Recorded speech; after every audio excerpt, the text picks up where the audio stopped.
Need a motion to close private session? Move. Second.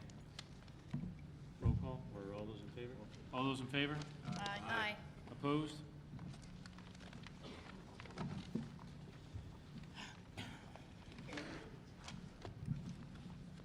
I'd like to call to order the May 15th, 2017 Board of Education meeting. Adequate notice of this meeting was advertised in the Asbury Park Press and the Beacon on January 4th, 2017, and by posting the notice in the Forked River Post Office and the Lenoka Harbor Post Office, and by filing a copy of the notice with the Lacey Township Clerk as required by the Open Public Meeting Law. Please join me with the salute to the flag. Pledge allegiance. United States of America, and to the republic which stands, one nation, under God, indivisible, with liberty and justice for all.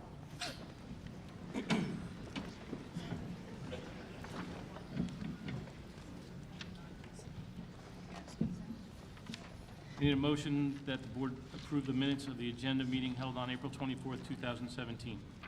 Move. Second. Did you get that, Pat? First was It was Giordano. Say Dave. Sean and then Linda. Roll call? Mr. Morandi. Yes. Mr. Saletti. Yes. Mrs. DeSenza. Yes. Mr. Giordano. Yes. Mrs. Downing. Yes. Mr. Claus. Yes. Mr. Bidwell. Abstain. I need a motion for the board to approve the minutes of the private session held on April 24th. Move. Second. Sean and Rob. Roll call? Mr. Morandi. Yes. Mr. Saletti. Yes. Mrs. DeSenza. Yes. Mr. Giordano. Yes. Mrs. Downing. Yes. Mr. Claus. Yes. Mr. Bidwell. Abstain. I need a motion for the board to approve the minutes of the regular meeting and the appropriate attachments held on April 24th, 2017. Move. Second. Rob and Sean. Roll call? Mr. Morandi. Yes. Mr. Saletti. Yes. Mrs. DeSenza. Yes. Mr. Giordano. Yes. Mrs. Downing. Yes. Mr. Claus. Yes. Mr. Bidwell. Abstain. I need a motion for the board to approve the minutes of the special meeting held on May 8th, 2017. Move. Second. It was Dave and Rob. Roll call? Mr. Morandi. Yes. Mr. Saletti. Yes. Mrs. DeSenza. Yes. Mr. Giordano. Yes. Mrs. Downing. Yes. Mr. Claus. Yes. Mr. Bidwell. Yes.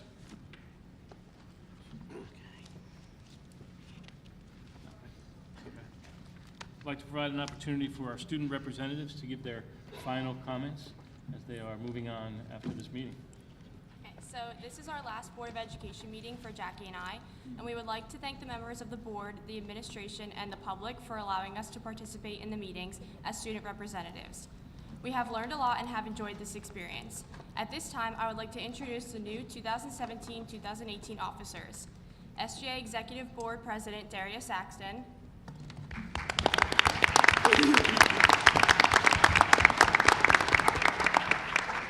and Senior Class President Olivia Blackwood.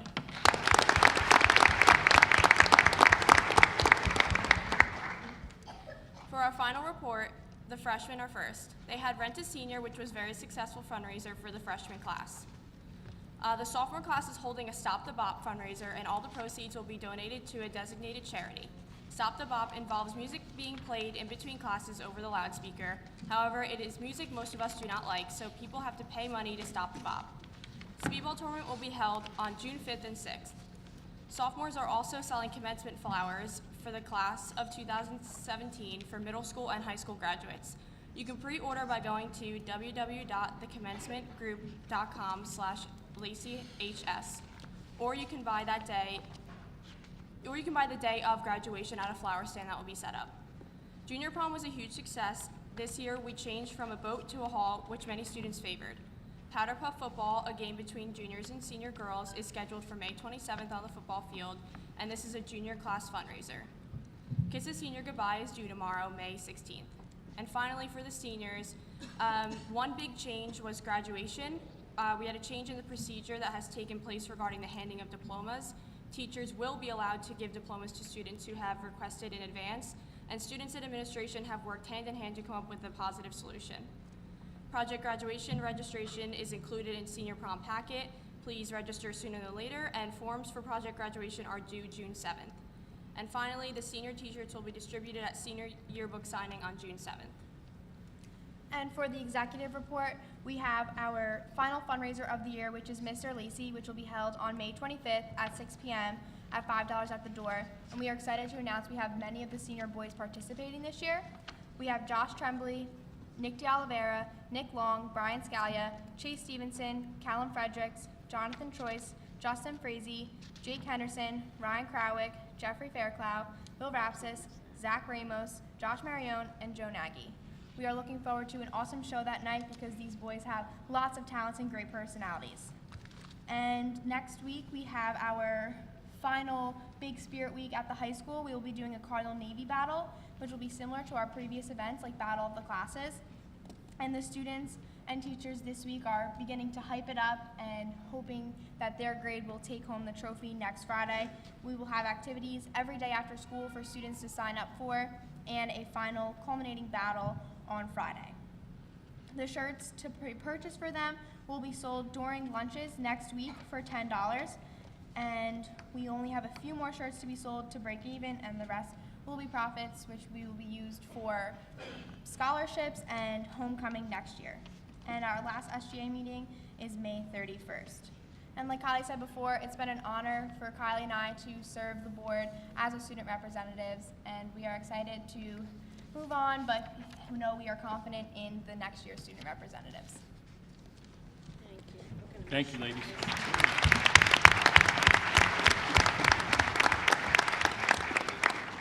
If I could just take one quick minute before you go up there. Just, you know, Kylie and Jacqueline have been up here for a year with us, and what I would tell you is they played a very active and real role with the board. And I know they're on the agenda, and we're going to talk about this later, but I just felt it was important that you guys understand that they were a part of our team. They really were involved in problem solving and bringing the student perspective to our board, and we really, really, truly appreciate everything that they've done for us.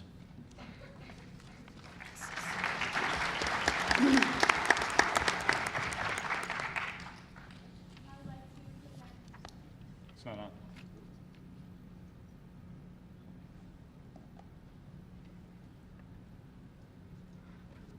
And I would like to present the May 2017 Matthew Blum Unsung Hero Award. May's Matthew Blum Unsung Hero Award goes to Riley Christian.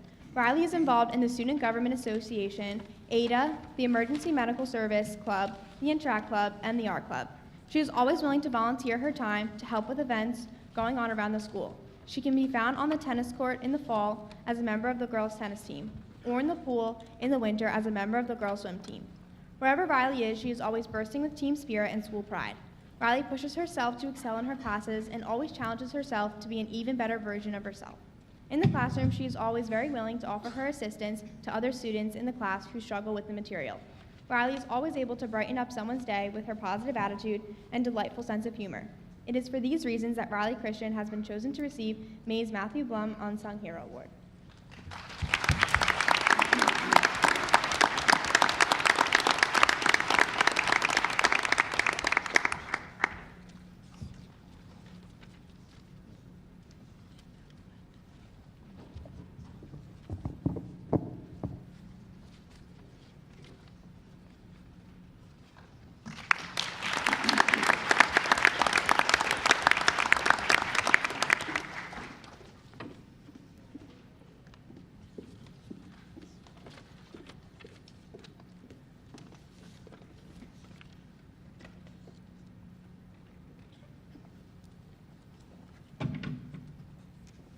Now I'd like to turn the meeting over to the superintendent for the report of the superintendent.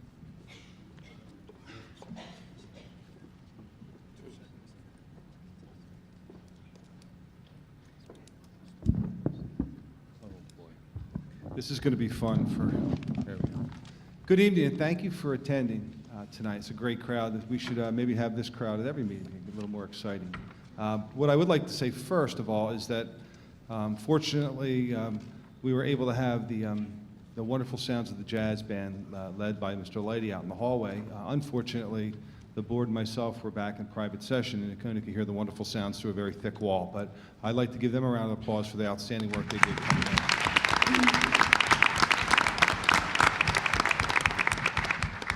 another element that we should add to every board meeting is a musical treat. I think it really sets a tone. In addition to, I'd like to just mention, before we get into the program, is last Friday night I had the opportunity to finally visit a really outstanding student event at the junior prom over there in Manahawkin at the Holiday Inn. And I will say this without a doubt, not just a bunch of good-looking young men and ladies, the behavior, the presentation, the maturity, the responsibility is outstanding. And I just wanted to recognize them again, and not just them, but also the crew, the staff, the chaperones, and the administrators, and our hosts over there at the Holiday Inn. So I think it was a special night.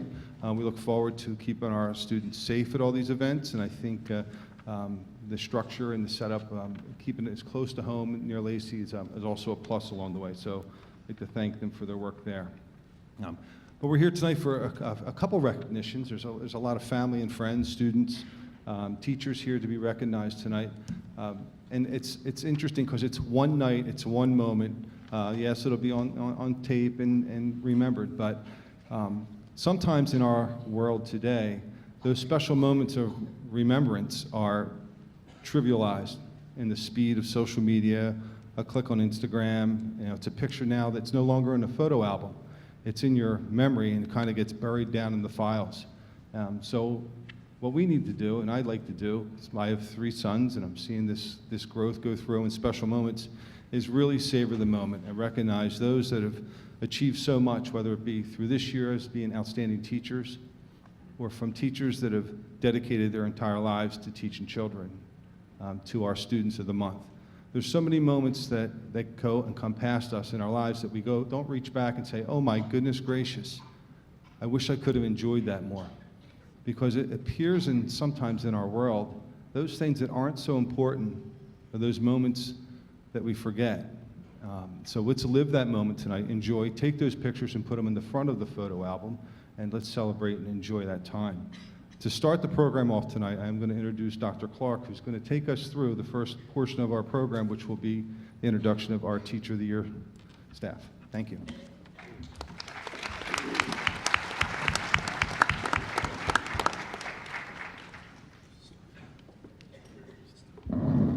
Thank you, Mr. Wigley, and good evening to everybody. What a great crowd, and of course it's not because it's a beautiful night and it's not raining sideways like it was on Saturday, and so we're grateful for that.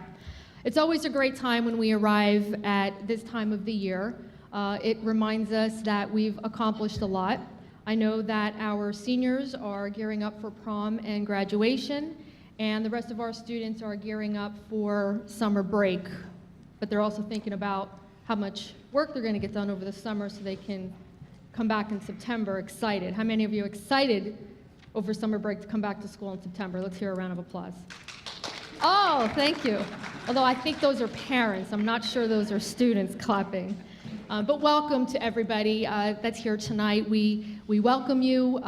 It's hard to believe that we're here. Every time I stand up here and welcome you to the May board meeting, I say I can't believe how quickly it arrived. And yet, here we are. It's arrived again. So I'm going to say it. This is the time of year where we really start to think about all of our accomplishments and reflect on all of our student achievements, but we know that without our wonderful teachers, those achievements wouldn't be possible. So big round of applause for all of our hardworking teachers.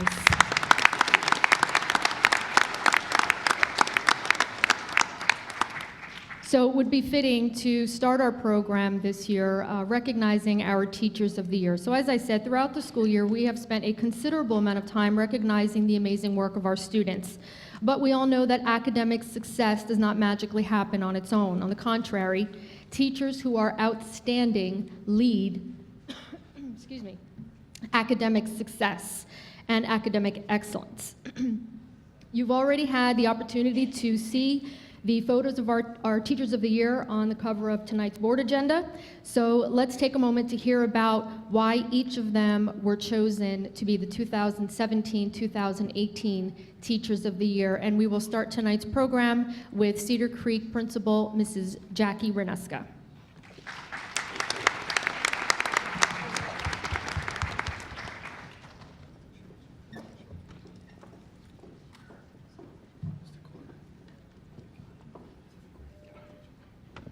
Thank you, Dr. Clark. Good evening, and congratulations to all of our honorees this evening. Mrs. Donahue and I are very honored and proud to present to you a friend and a colleague, the Cedar Creek Elementary School's Teacher of the Year, Mr. Greg Carter. Would you please join me on stage?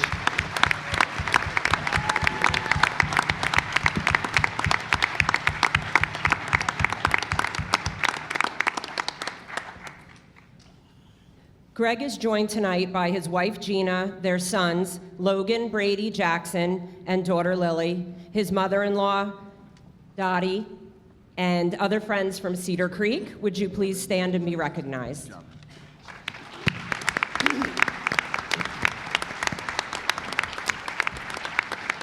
Greg began his career in the Lacey Township School System in 2003.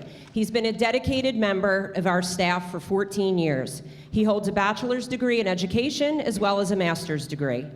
Mr. Carter is currently teaching 4th grade in the Cedar Creek School. Passion and connectivity are two words that come to mind to describe Mr. Carter. He doesn't look at his profession as just teaching. It's more than that for him. He does not believe that teaching begins or ends in the classroom with each passing day. For Mr. Carter, it extends into life lessons. Teaching children that a champion is someone who may fall but gets up even when they feel that they can't. That motivation is important to achieve greatness and their own best potential in life. His classroom is a family, it's a home away from home, and it promotes academic achievement, a strong work ethic, good character, social growth, and positive interactions. He provides his students with the ability to use different tools in the classroom to inspire their own learning. Learning stations, colorful visuals, open seating, and an extensive classroom library. His kids have the opportunity to grow and learn with what works best for them. I quote Mr. Carter, "They define and design their own education. I'm just their guide." Mr. Carter's classroom is unique and includes 3 class pets, a snake, a bearded dragon, a tarantula, along with the seasonal hatching of chicks and ducks.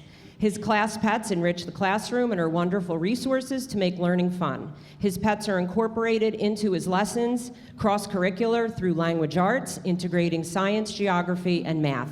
The pets encourage a nurturing environment, help build self-esteem, and teaches the students a lot of responsibility. This is also extended into the entire Cedar Creek family, from our special needs students to our gifted students. They are all stimulated to learn, both academically and emotionally. All students are able to enjoy his classroom, and they're encouraged always to stop by and visit the animals. Helping children doesn't stop here. Mr. Carter is very involved in the school community, the community at large. He volunteers his time as a coach in town and also for many school events. He serves on our MARE committee, is part of our crisis intervention team. He's served as grade level coordinator. He's very active in our PTA events and often attends students' recreational games in and around town on his own time outside of school. Greg's also a New Jersey licensed foster parent, and he's opened his home with love and commitment to many children, one of which is in the audience and part of his family now as they recently adopt Lily. He's a total team player and helps anyone at any time. He comes in early, he leaves late whenever he's needed.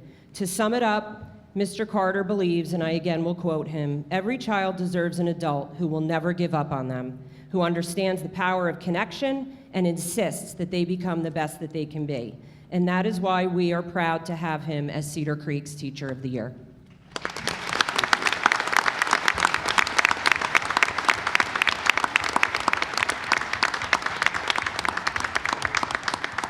At this time, I'd like to invite Mr. Eric Fiedler to the podium for Forked River Schools Teacher of the Year.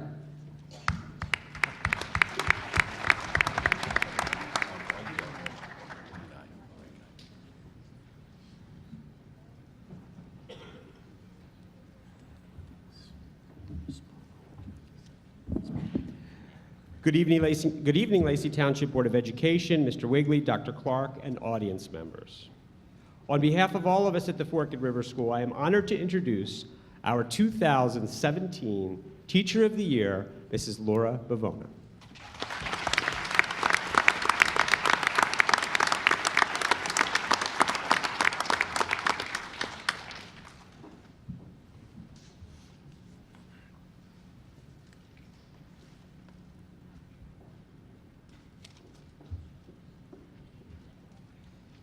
Mrs. Bavona was born in Brookville, Pennsylvania, and is a graduate from Brookville Area High School. She went on to Clarion University of Pennsylvania to major in early childhood education, where she earned her bachelor's degree. Soon after graduating from Clarion University, Mrs. Bavona worked as a home visitor for Head Start in Clarion, Pennsylvania, and then as a preschool group supervisor at Lycoming Child Care Services in Williamsport, Pennsylvania. After moving to Lacey Township with her husband Mike in 1994, Mrs. Bavona began working for the Lacey Township Board of Education as a substitute teacher. After demonstrating her exceptional teaching abilities as a substitute teacher, Mrs. Bavona was hired by the Lacey Township Board of Education as a contracted elementary educator. During her tenure, she has taught transitional first grade. She was instrumental with the implementation of our multi-age program, where she taught many years as a primary math teacher. She then moved on to teach second grade, and now is one of our primary basic skills intervention teachers. Mrs. Bavona strives every day to provide a warm and nurturing environment that allows her students to feel safe, valued, and well cared for. She works countless hours developing creative lessons designed to accelerate her students' literacy and math skills based on their developmental needs and interests. Mrs. Bavona's strong work ethic extends well beyond her teaching responsibilities. She applies her expert literacy skills while serving as our literacy club advisor. As our drama club advisor, she uses her performing arts experiences and talents to ensure an amazing drama club production at the Forked River School every year. Mrs. Bavona is also an audience favorite as a cast member in our annual Park Pep Rally play each spring. Additionally, she supports our school-wide initiatives by serving on our Scholarship Luncheon Committee, our Helping Hands Committee, our Retirement Planning Committee, our Career Day Committee, and as an intervention advisor on our INRS Committee. Mrs. Bavona has been quoted as saying, "Early in my career, I promised myself to always strive to be a positive role model for those entrusted in my care, a person whom children could look to for support, an uplifting word of encouragement, or positive guidance. I want all of my students to know that they are safe, loved, and important." Mrs. Bavona, I witness that self-promise every day. Mrs. Bavona is joined tonight by her husband Mike, her sons Lucas, Joe, and Mitchell, and her in-laws, Mr. and Mrs. Bavona. On behalf of all past and present students and staff members of the Forked River School, congratulations, Mrs. Bavona, on being named the Forked River School's 2017 Teacher of the Year.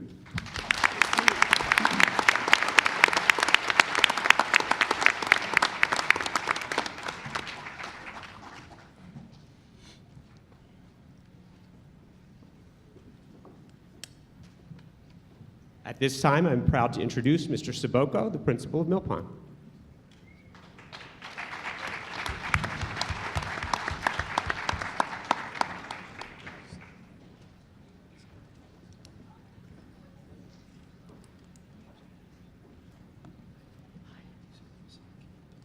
Good evening, everyone. It's my distinct honor to celebrate Mr. Robert Rubin, who has been nominated as the Mill Pond Elementary School Teacher of the Year.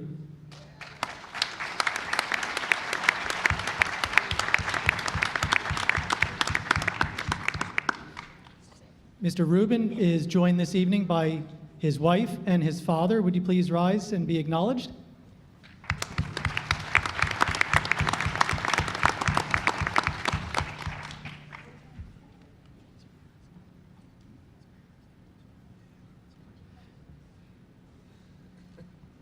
Mr. Rubin has dedicated the past 23 years, 22 of those years right here in Lacey, to educating students with special needs. His teaching style and classroom exemplify what it means to individualize instruction to meet the needs of every single learner in his classroom. When one walks into Mr. Rubin's classroom, it is evident that his motto is students first, and his classroom environment exhibits a nurturing, positive, and collaborative atmosphere. Throughout his teaching career, Mr. Rubin has developed and established positive relationships with students, families, and staff members in the building and in the entire district. Some of Mr. Rubin's past roles have included building coordinator for Mill Pond's before and after care program. He's been a grade level coordinator. He's presented during PLCs and staff meetings, and he's volunteered his time for community services. Additionally, Mr. Rubin has served as the coordinator for both the Book It Reading program and the Lakewood Blue Claws Buster's Book Buddies reading program. When students are asked, "What do you think of Mr. Rubin?" they have responses such as, "He's so funny. He really helps us." Really helps us. Mr. Rubin teaches us fun activities that use the computer. And we're so proud of Mr. Rubin incorporating technology into his classroom nearly on a daily basis. A particular favorite comment of students is when they expressed honest gratitude and eagerness to share that their Lexile score has made progress. You see, Mr. Rubin truly believes that every child has potential. He believes that every student can improve. One characteristic that makes Mr. Rubin the true definition of an educator, his ability to collaborate with his colleagues. He is always willing to implement new strategies, new technology, and has even taken on the challenge of teaching math after years of being a dedicated reading and social studies teacher. Mr. Rubin embraces challenges, all while demonstrating a positive outlook and seeing the opportunities embedded within those challenges. If there's one word to describe Mr. Rubin, the word is dedicated. You can ask any staff member, who is the first person in the Mill Pond School every morning? Their response unanimously is Mr. Rubin. He is also one of the last to leave. This only exemplifies Mr. Rubin's dedication and passion for education and his students. Mr. Rubin has a kind heart, and he expects the same from his students. We are so proud to honor Mr. Rubin as Mill Pond's 2017-2018 Teacher of the Year. Congratulations, sir.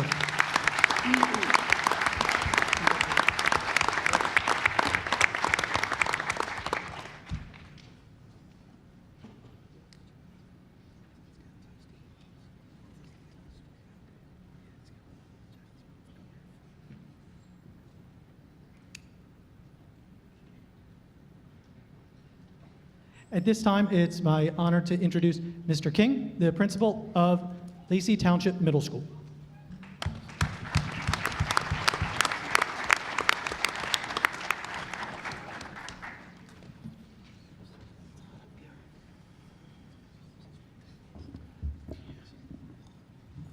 Good evening, everyone. It is my pleasure to announce Mr. Jeremy Leidy as the Lacey Township Middle School Teacher of the Year.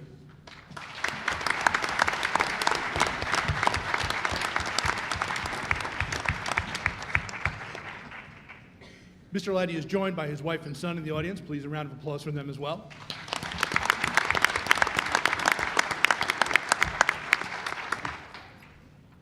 Carpe diem, seize the day. A simple phrase that's used way too often, is perfect for what Mr. Leidy does in the classroom every day. He is not one to sit by and accept the status quo. He is not one to wait for improvement. He is one to challenge that. He is one to demand that. He is one who sets expectations for his students, his colleagues, and the administration that are attainable but challenging. And it's that magic combination that some students actually do fear him at times. They do.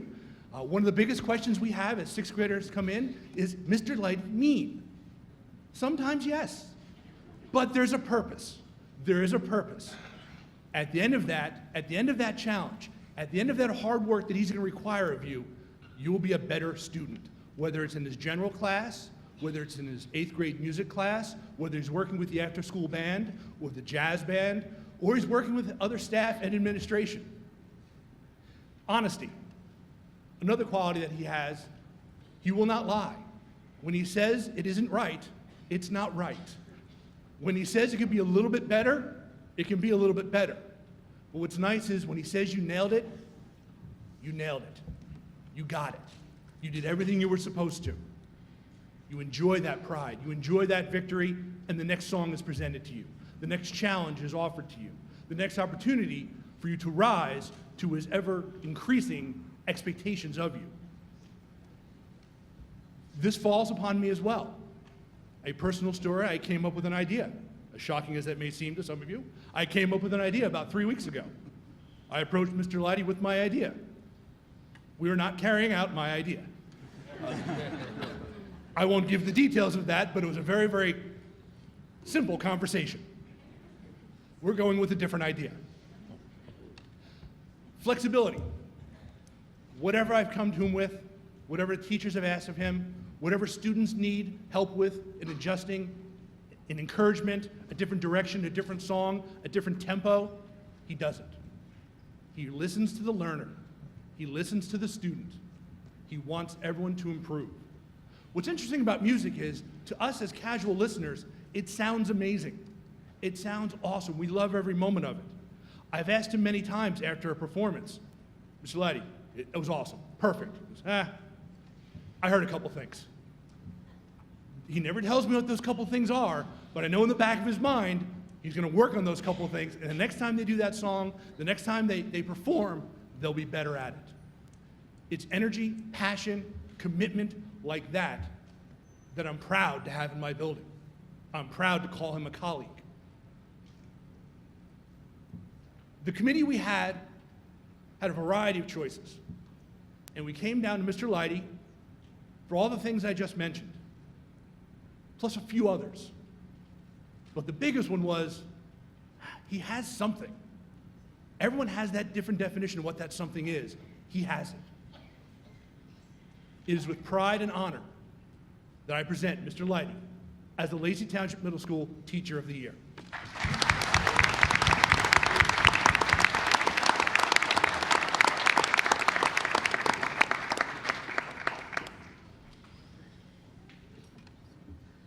I'd like to introduce Mr. Greg Brandis, Principal of Lacey Township High School.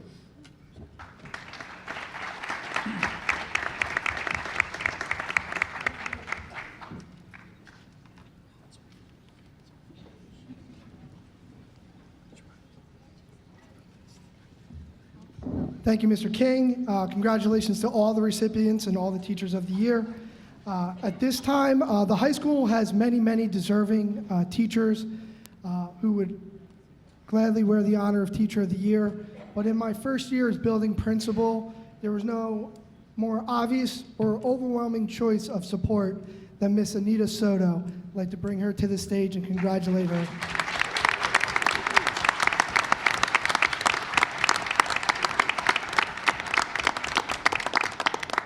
Ms. Soto is also here represented by her family as well to celebrate her accomplishments. Congratulations.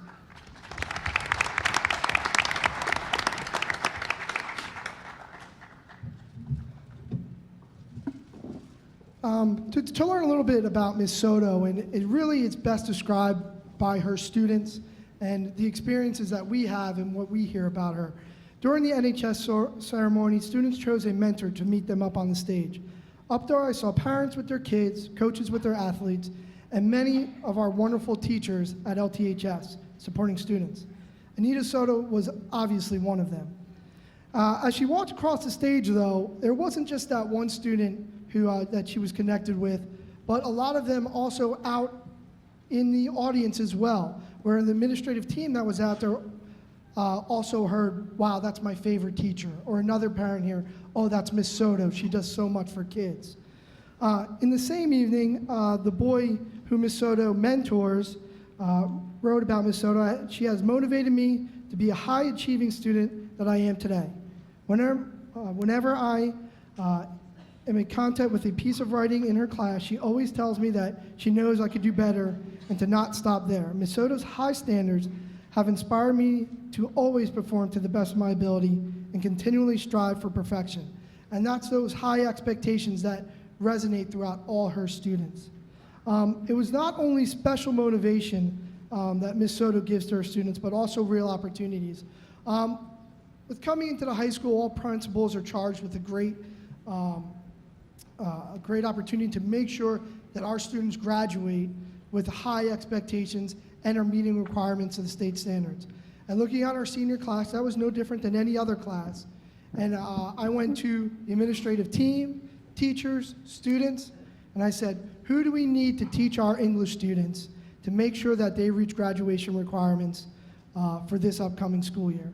And it was unanimous. There was no stuttering. There was no pause. It was absolutely 100% Miss Soto.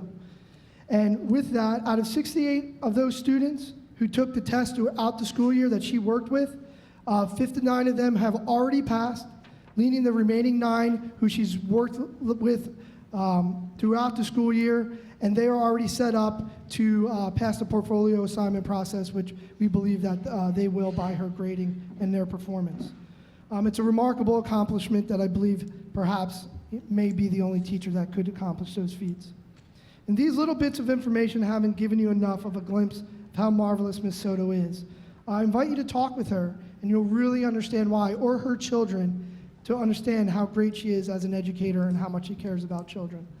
But before I do that, I'd like to recognize her again as Teacher of the Year.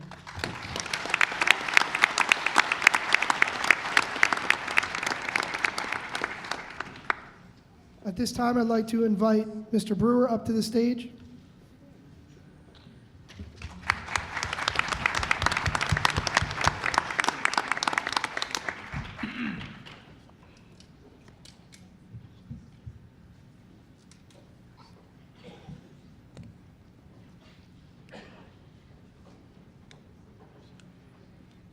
Congratulations to all of our Teachers of the Year.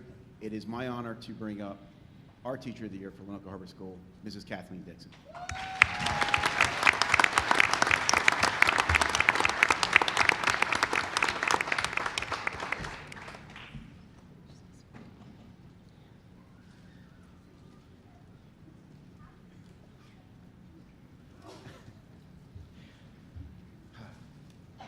Believe it or not, Mrs. Dixon has been employed in the district for 27 years. She's taught kindergarten, 3rd grade, and her current assignment, 2nd grade, all at Lenoka Harbor School.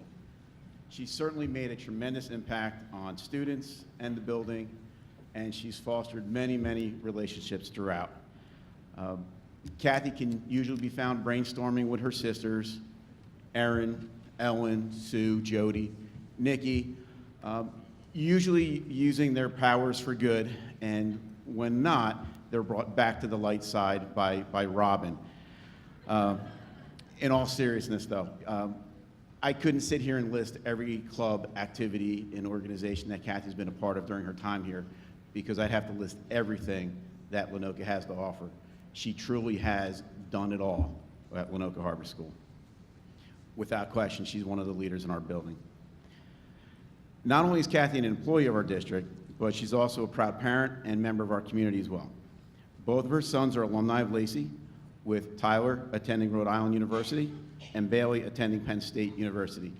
Boys, would you please stand up for a minute?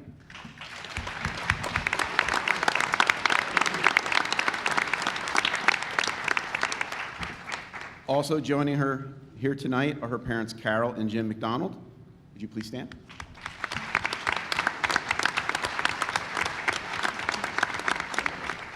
Close family friend, Sandy Grophy.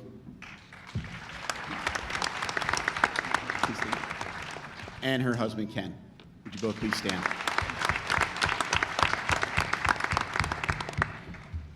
The depth of Kathy's professional knowledge and ability can easily be seen in her classroom. She takes the time to learn about the lives of her students so that she can reach each of them in a personal way, tailoring the instruction that each one receives based on their individual need. I can say this, prior to my arrival at Lenoka, our oldest son, JT, was blessed to have Kathy as a teacher. And since then, 2 more of our sons have gone through her classroom. And it certainly has been wonderful to watch as a parent And on behalf of my wife Becky and I, we personally want to say thank you. Also on behalf of our supervisor, Mrs. DeFilippis, and the entire staff of Lenoka Harbor School, I present you Mrs. Kathy Dixon, our Teacher of the Year.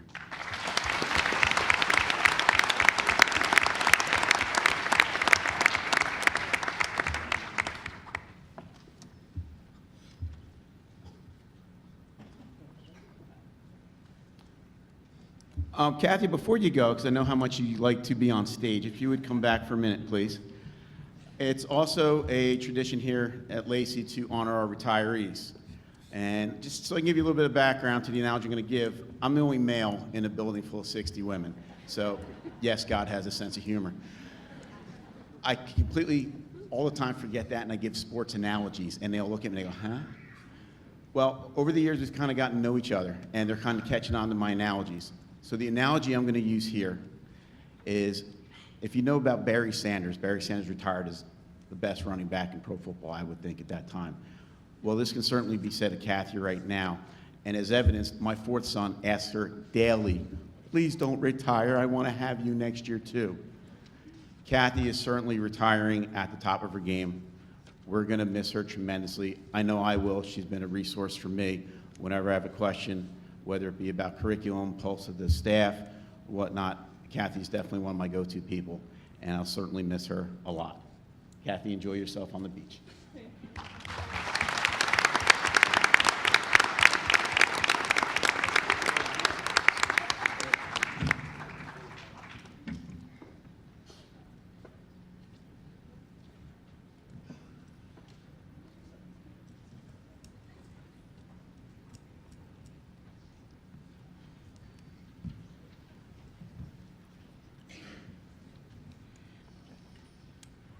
At this time, I'd like to bring up Principal Reniska for the Cedar Creek retirees.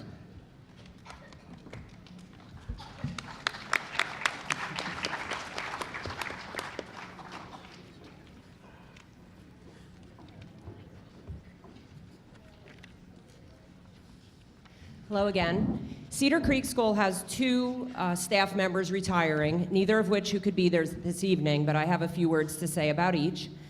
First is Linda Androsi. She is currently an instructional aide and a very valuable one in my building. She has started out in Lacey as a duty aide in 1992. She became an instructional aide in 1995, and in 2000 she earned her certificate of proficiency from Ocean County College as a teacher's aide. She has served our district well for 25 years, working in several school buildings and in a variety of special education classrooms.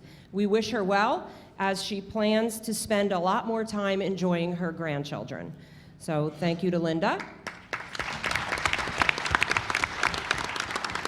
The other member of our staff who retired earlier in the year is Mr. Joe Becker. He was our head custodian. He says hello from Florida, as he said to me this morning on the phone. Joe began his employment with the Lacey Township School District in the high school in 1999, and I did have the pleasure of working with Joe for several years as I was here in administration.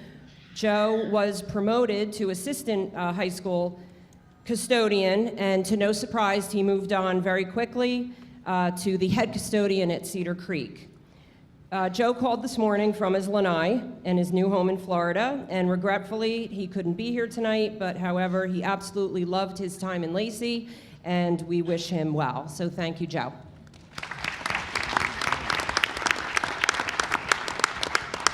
At this time, I'd like to ask Mr. Fiedler to recognize his retirees.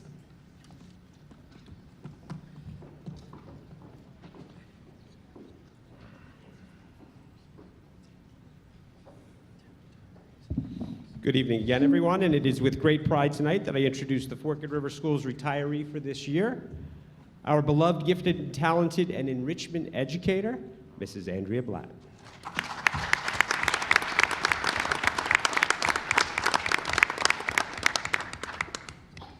Mrs. Blatt, a former parole officer, was a career change educator who began teaching at Lenoka Harbor School in 2003.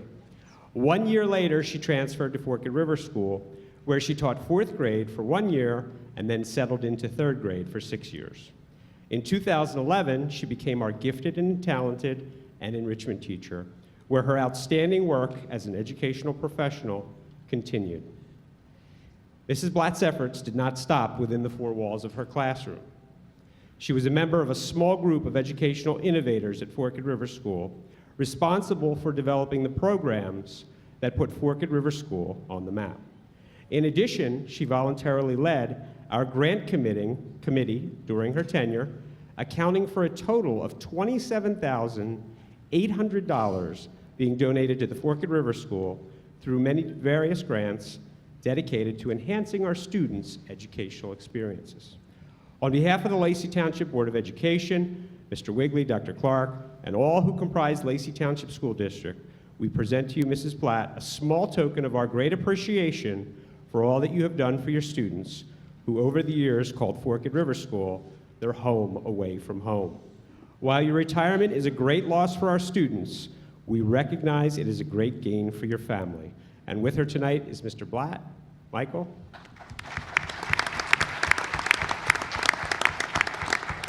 Mrs. Blatt, congratulations on your retirement.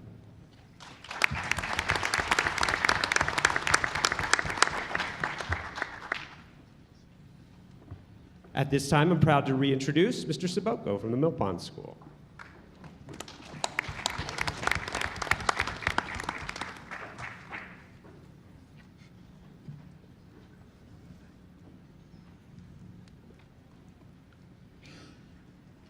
Good evening again. It is my honor to introduce and celebrate the retirement of several Mill Pond employees. I'd like to first introduce Mrs. Cheryl Murga.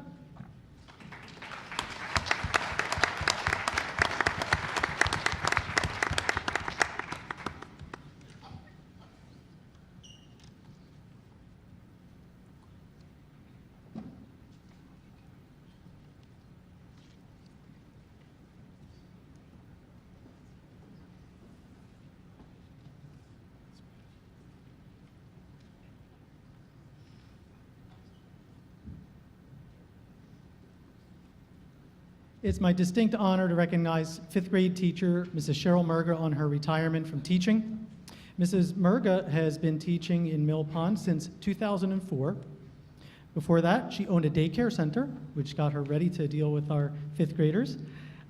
Before she entered education, she also worked in the private sector, where she worked with the public and governmental relations. Eventually, when she joined us in Mill Pond, she started the Garden Club, which was near and dear to her heart. In fact, in the summertime, she continued the club, having weekly meetings, students coming in the summer, working in the garden, in our courtyards, planting vegetables. She taught them how to love getting their hands dirty and to care for plants, and many of these children had their own gardens at home after working with Ms. Murga. She's a very dedicated individual. She took, actually, some students she actually took to Rutgers to a soil summit. As a professional, Mrs. Murga always shares her materials, resources, and strategies, and she was always there for her colleagues. As in years past, there are countless times when students would come back and visit Cheryl. They would tell her how much they missed her and her classes and her fun personality. Mrs. Murga lives in Jackson with her husband, Jack, and 2 children. She is well known for her love of her 2 daughters that she would often share stories about. She enjoys spending time with her family and friends, traveling, playing with her dogs, and hunting down bargains at flea markets. We wish you much health and happiness in your retirement, Cheryl, and we hope you come back and see us soon.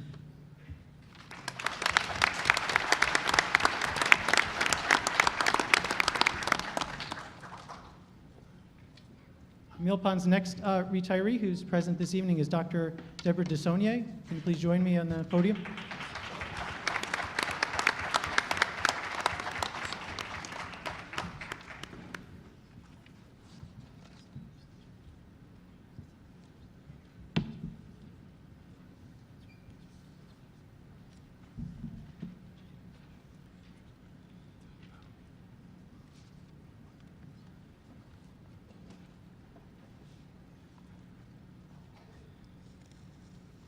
It's my distinct honor to recognize Mill Pond's Supervisor, Dr. Deborah DeSaulnier, in her retirement. After 31 years in education, Dr. DeSaulnier retired at the end of April. Dr. DeSaulnier most recently served as the Supervisor of Instruction in Mill Pond Elementary School. Prior to this role, she served as the Guidance Department Chair at the Lacey Township High School. Dr. DeSaulnier wore many hats in her role as a supervisor at Mill Pond. She supported teachers, assisted with scheduling, and most importantly, supported students and their families. She supported teachers, she supported students, and many times throughout the day, she offered a smile to the students that needed them. Dr. DeSaulnier was an ear to families, and many families felt extremely comfortable communicating with her. In addition to her support for students, Dr. DeSaulnier was extremely supportive of the staff in the building. Her encouraging words ensured perseverance through challenging times.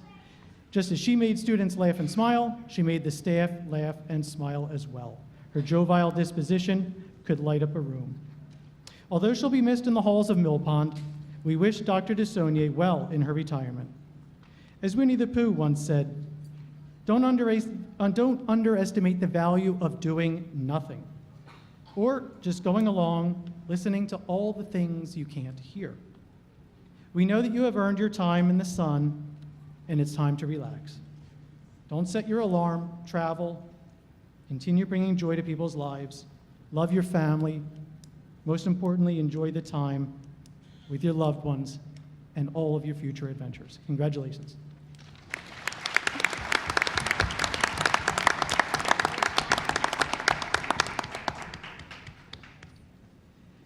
There are several other valued Mill Pond Elementary School employees retiring this year who could not join us this evening. Mrs. Nemec, our building supervisor, would like to acknowledge the following Mill Pond family members, and we wish them a long and prosperous retirement. Congratulations to Steve Conrad, retiring after 12 years as a dedicated custodian. Congratulations to Rose Mason, retiring after 32 years as a dedicated classroom teacher. Congratulations to Brian Hayes, retiring after 25 years as a dedicated custodian. And congratulations to Tommy Bentley, retiring after 38 years as a dedicated head custodian. I wish you all well, and we will miss you. Best wishes. Congratulations to all the district retirees. Thank you.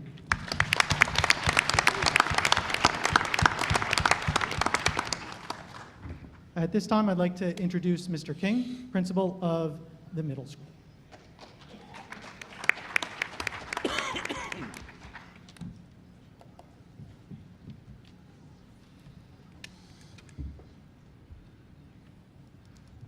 Thank you, Mr. Spoko.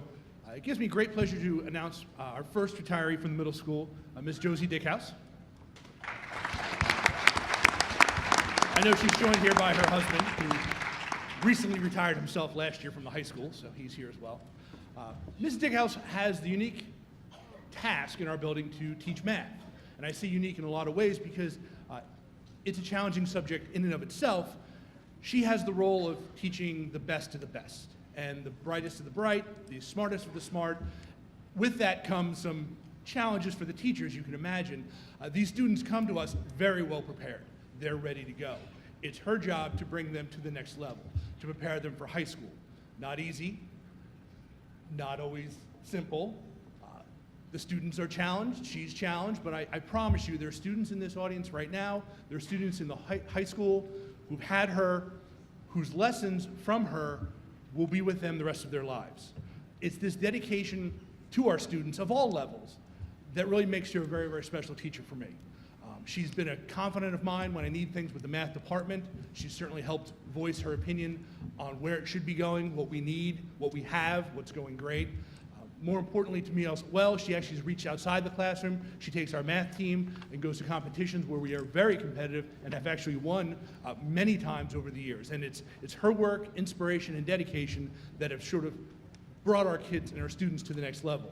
She is a shining beacon for the department. She has set the bar very high for other math teachers coming in. She's a true mentor to our new math teachers and our veteran math teachers. If they need or want something, she offers it, and she's always there to help them. in her free time, I know she's a NASCAR fan. I know she'll be traveling the country as much as possible on Saturdays, Sundays, and occasional Friday. Get down there a little bit early to have some fun. You deserve it. You've earned it. Thank you.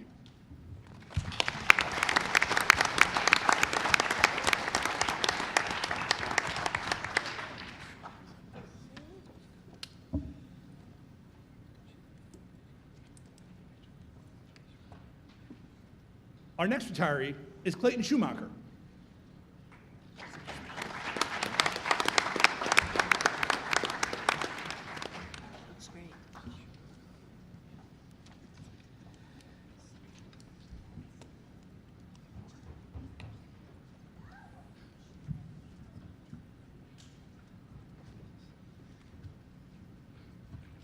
Mr. Schumacher is a proud member of our custodial staff. And I say that with all meanings of the word pride and proud. They are the unsung heroes of our building. They are the ones working behind the scenes when no one's watching. Their efforts and energy are appreciated by all, but seen by very few. He is the epitome of that. His effort every day, on the job, task-oriented, during the summer, outside shoveling snow, unquestionable. His dedication to our district, unquestionable. His work ethic, among the highest I've ever seen. There were no days off for him. There were work days for him. He worked and worked and worked. So when I heard he was retiring earlier this year, I was a little shocked by the fact that this is a man who knows one thing. He knows to come and make our building great. What is going to happen to our building and to him? I'm happy to say our building is still going strong. We do miss you. I'm happier to say he's also going strong. And I don't know if he misses the day-to-day stuff as much as we miss him. He is still working. He's still active. I wish him all the best in retirement. You've more than earned it. You started our middle school. You started at the older middle school. You've been a middle school employee longer than most, I believe, at this point in time. Yes, it is with great pride that I share with you the retirement announcement of Mr. Clayton Schumacher.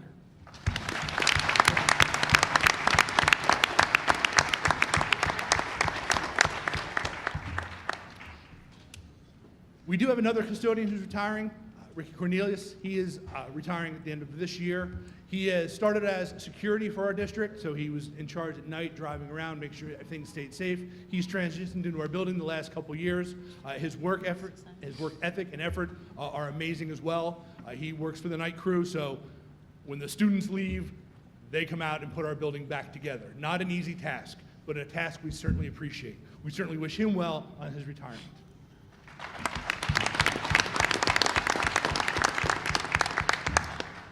With that, I announce Mr. Greg Branders, principal of the high school.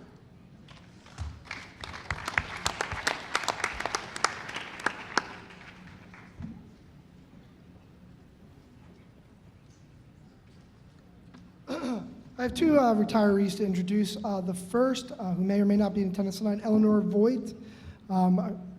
Please join me in just celebrating her accomplishment. She was a Spanish teacher at Lacey Township High School for many years. And here she comes. Very good. Let's give her a round of applause.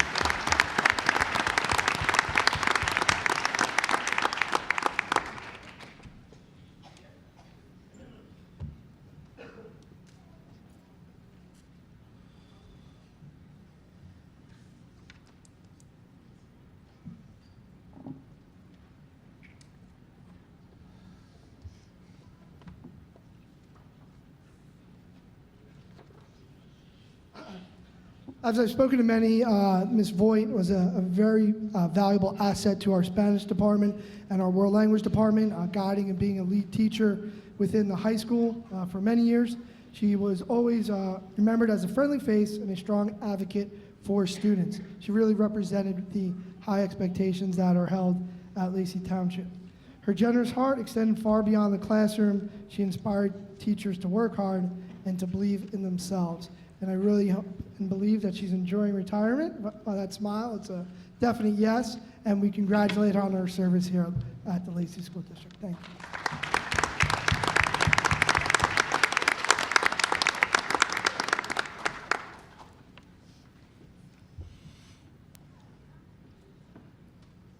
I'd also also like to celebrate and recognize the retirement of Julie Ferrens. If she could please come down to the stage. Thank you.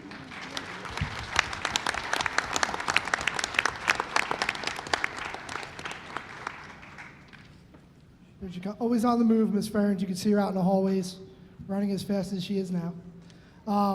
Ms. Ferrens is always willing to help out everyone in whatever capacity she held within the district. And I say district because across the board she was able to help teachers. I'm going to take a minute and get a big hug.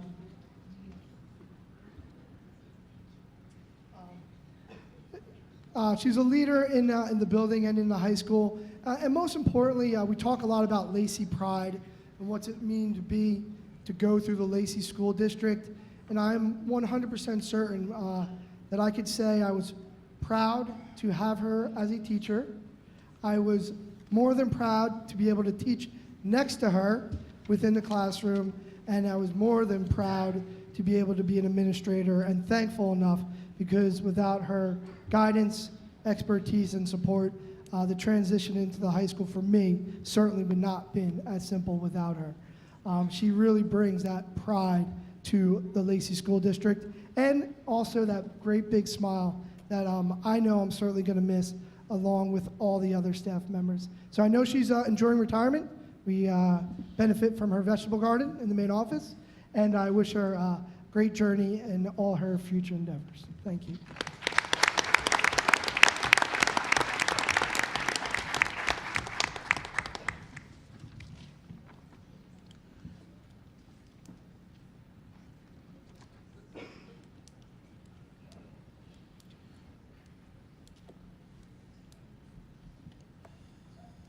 Also, not in attendance tonight, we have two other retirees that was during the school year that we celebrated. Really the heart and soul within the high school, and certainly made every administrator's job easier in the main office. Without them, the building certainly would not be able to function without them. As many people know, administrators are only as good as their secretaries, and first, Ms. Joanne Gannon led every principal as their secretary, and as many teachers can attribute to, no building would have run smoothly without her. So please join me in a round of applause for Ms. Joanne Gannon.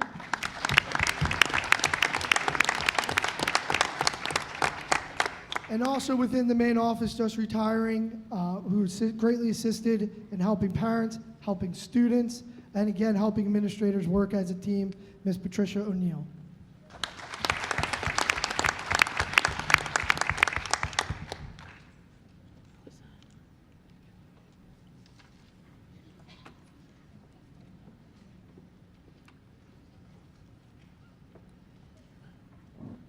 All right, before we transition to the last part of our program, we have three more retirees who I don't believe are with us tonight. But we would be remiss if we did not recognize our kitchen manager, Sheila Horner, who has been with us for many, many years. She has done a phenomenal job in helping us get through all of the changes the many changes, I should say, over the years of our lunch program. So please join me in giving Mrs. Sheila Horner a round of applause.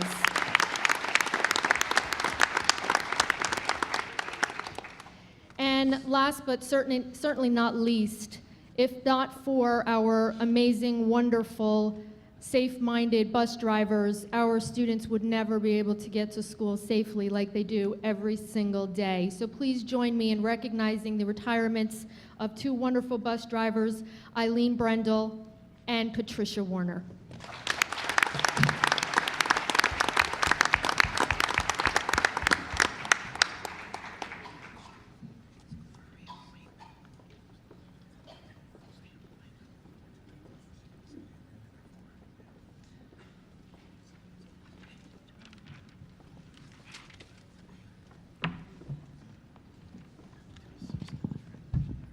Before we transition to our Student of the Month, I just want to recognize, again, our retirees and the hundreds of years of experience that are leaving us, and a lot of new big shoes to fill from our young, enthusiastic people on staff still.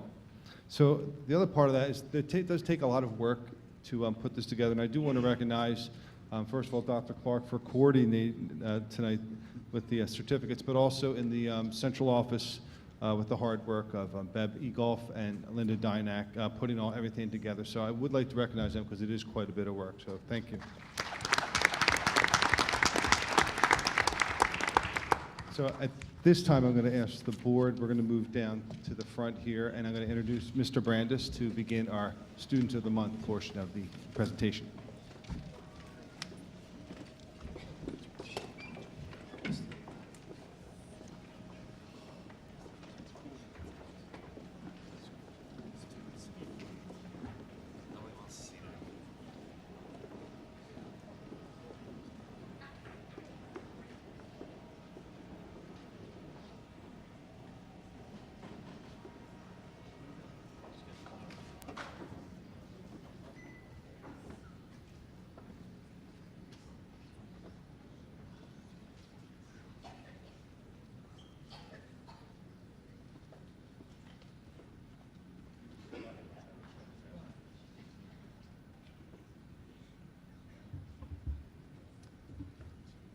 This is a part of the night that I think we all get to enjoy and recognizing our students. We do have a lot to recognize tonight, being we're going to celebrate May and June. The first senior of the month I would like to celebrate is, for the senior month of May, is Miss Sarah Phillips. She come up? Come up. She's here. We will watch a short video about her accomplishments up on the screen. Hello, this is Greg Brandis, principal of Lacey Township High School. I'm sitting here with Sarah Phillips, our senior of the month for May. I'd like to congratulate her, and here to celebrate her accomplishments is Michael McClung. Well, I'm back with the May Senior of the Month, Sarah Phillips. Sarah, can you tell me some things you do inside and outside of school? Yeah, I'm a part of the STEM Academy here. I'm the president of Interact, so I do a lot of work with that. I'm a part of the International Club, and I'm a Girl Scout outside of school. Wow, very busy. Yeah.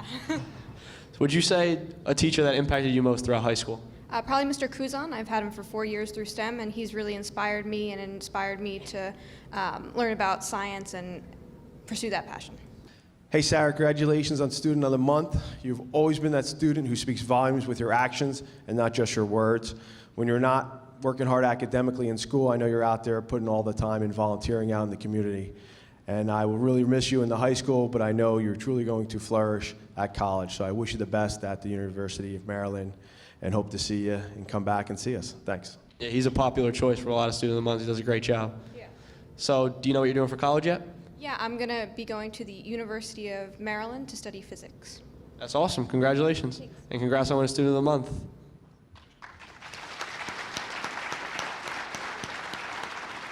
I know Sarah was in attendance tonight, so if we see her, please congratulate her. Probably had her on. Oh, where's Sarah?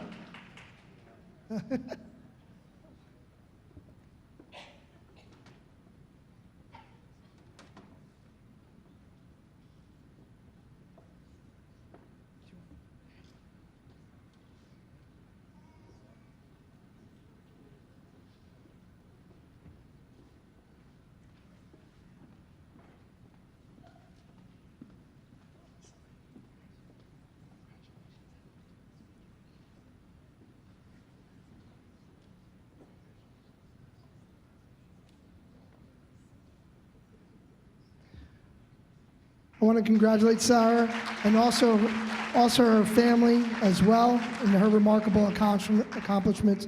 So congratulations to both Sarah and her family. Also, the May Senior of the Month that we're going to introduce is Joshua Tremblay. I want to celebrate his accomplishments. Please join us up on the stage, Joshua.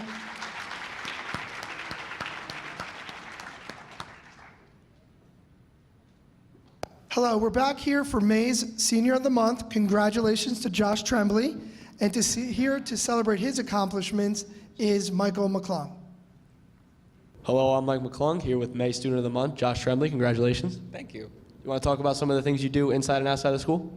Well, I'm a part of pretty much any department of the Performing Arts Department. I do the theater department, I do band, I do choir, anything like that. I'm a part of the club's International Club and Heroes and Cool Kids. I have a job outside of school.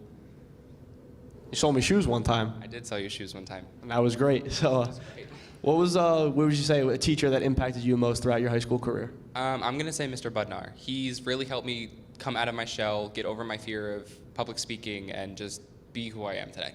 Josh Tremblay deserves to be Student of the Month. He has worked really hard for the Drama Club, not just this year, but in all 4 of the years that he's been here. Whenever there's a project that needs to get done, I know that I can count on Josh to take care of it, and I know that he can fulfill the requirements excellently. He's really good at what he does. He's very talented. He's very mature and responsible, and I think he's a great Student of the Month. That's awesome. So, do you know what you're doing for college yet? I am going to be majoring in musical theater at Montclair State University. Awesome. Congratulations. Thank you.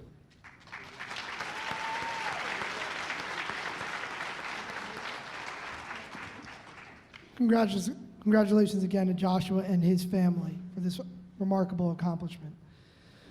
Next, we're going to represent the June Seniors of the Month. First, I would like to recognize and have join me up on the stage, Kelly Fleck, please.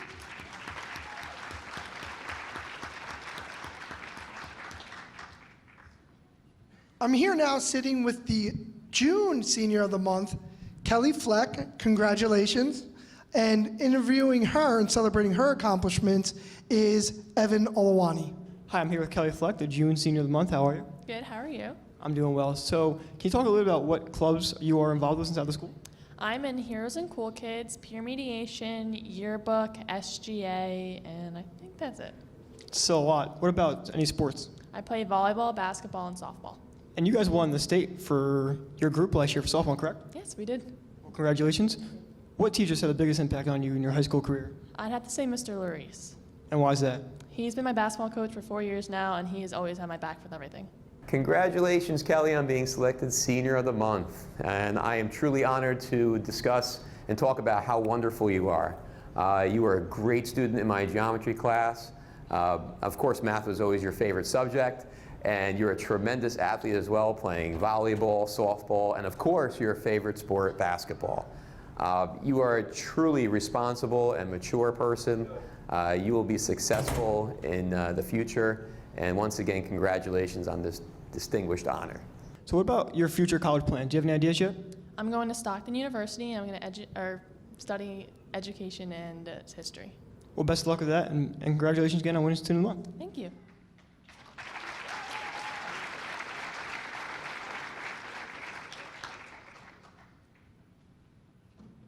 Congratulations again to Kelly and also her family in this remarkable recognition. Congratulations. It's a very unique opportunity where I get to spend a lot of time with these students who film these remarkable videos we get to watch, but it also takes a lot of time. And as assistant principal, sometimes you don't get to spend time with students as much as you like. But as principal, I find that you get to meet students in a different light. And I met this one individual a lot during the filming of these videos. So I'd like to congratulate and personally thank June Senior of the Month, Evan Olawani, who we just saw doing one of the interviews up on the stage. Hello, we're here again for June's Senior of the Month. Congratulations to Evan Olawani, and to celebrate his accomplishments is Evan Olawani. Hello, I'm Evan Olawani alongside Evan Olawani. Congratulations. Thank you very much. So can you tell me a couple of clubs and activities that you're involved with inside the school? Well, I'm in NHS. I'm the treasurer of NHS, so I'm proud of that. I'm in Peer Mediation, Heroes and Cool Kids. I play soccer for the school team my senior year, and golf. I used to play basketball and lacrosse, so I like to be active. What teachers had the biggest impact on you in your high school career? The teacher that's had the biggest impact on me is Mr. Rerman, because he's given me so many opportunities to commentate different games, go different places, and get involved. And without him, I wouldn't have been able to do half the things I did in high school. And I mean, I wouldn't be able to do this interview by myself without his help. So I'm really thankful for having him. I really can't say enough great things about Evan Olawani. He's just done such an awesome job here as the WLTS sports director and for the sports department. He's brought home a ton of awards for the program, and he's just added such a sense of humor to our broadcasts over the years, and he's done many things outside of the sports department as well. We really wish him the best of luck as he continues his studies in sports management at Georgia Southern. Congratulations, Evan. What are your college plans? I'm going to go all the way down to Georgia Southern University. It's warm down there, and I want to major in sports management. So I'll go down there and hopefully stay warm. Well, congratulations, and congratulations again on winning Student of the Month.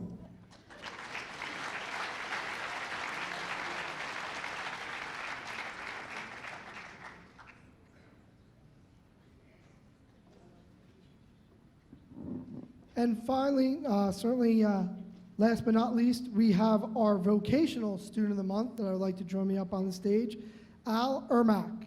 Congratulations, our vocational senior of the month. Hello again, this is Greg Brandis, principal of the high school, and I'm here with Al Ermack, our vocational student of the month. Congratulations. And here to celebrate his accomplishments is Caleb.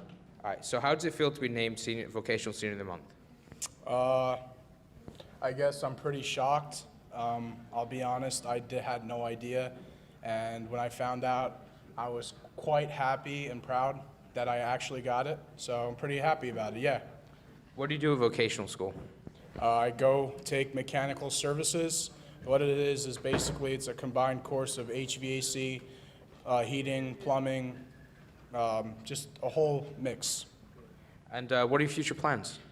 Future plans is go take my law, public safety classes, and homeland security, hopefully, All right, after great. OCC. All right, great. Thanks, Al. Thanks, pal.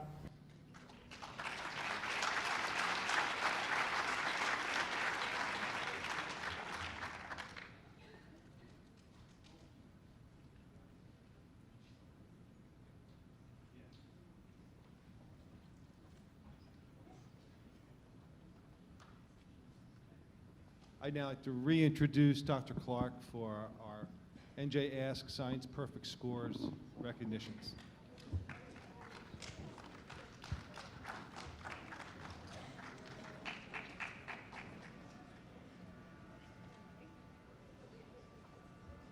The board has cooled off enough, they can come back under the lights now.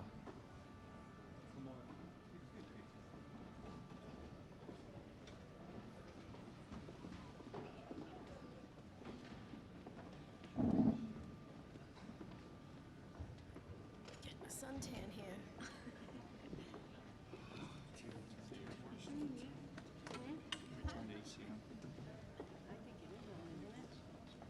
It just doesn't reach over here. Also, it's Mr. Brandon's. Okay, students, you have been so patient, and I know it's probably past a lot of your bedtimes, so let's get to it.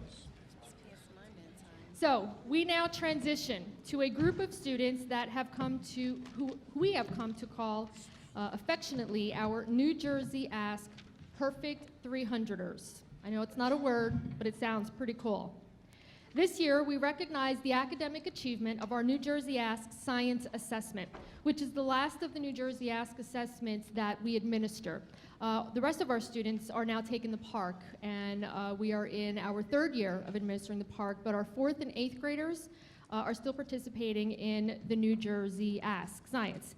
And so this year, we are very, very, very proud to announce that 13 of our students have earned that perfect score of 300.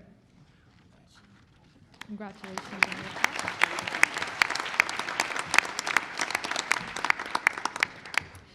So not many things in life are perfect, but that, ladies and gentlemen, is pretty perfect. So I'm going to call each and every one of you up on stage to receive a certificate from Board President Mr. Bidwell, and down on the other end, you're going to receive a Proud Paw Medal from Superintendent Wigley. So let's start with Haley Austin.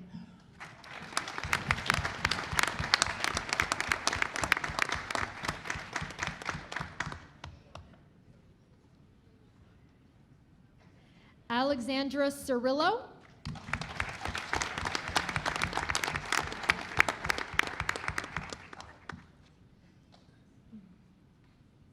Melanie Cruz.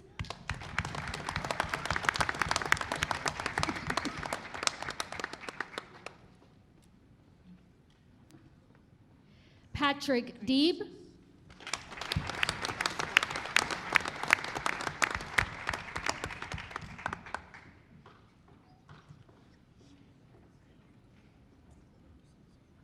Patrick's not here, we'll make sure to get him his certificate. Oh, he's coming? Oh, there he is. Sorry, Patrick. It's a long walk, I know. You got it, you got it.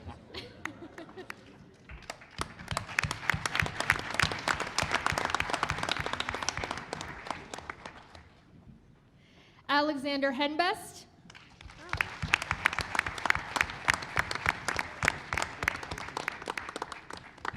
Alex here with us? Nope. Brody Contouris.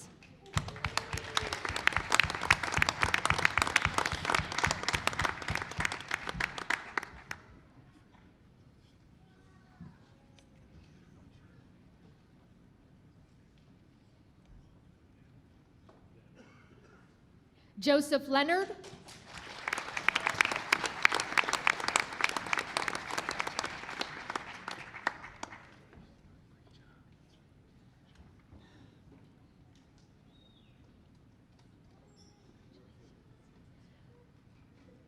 Ryan Spalos.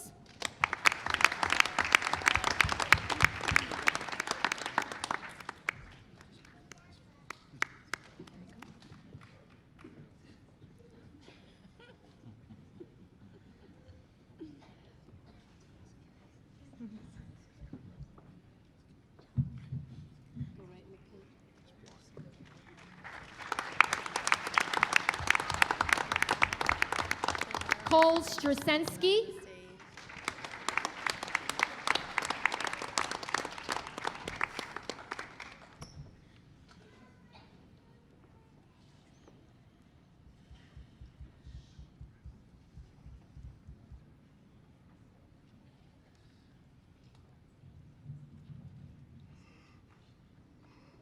Emily Wilczek.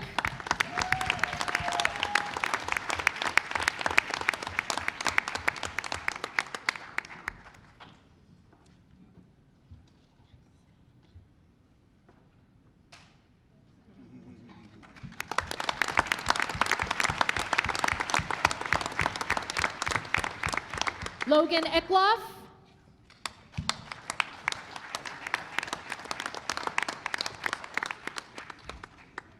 He took the shortcut.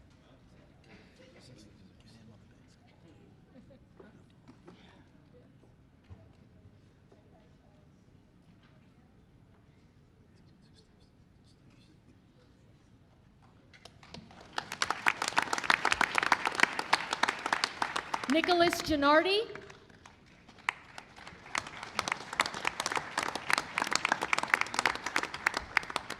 And last but certainly not least, Julia Kuzan.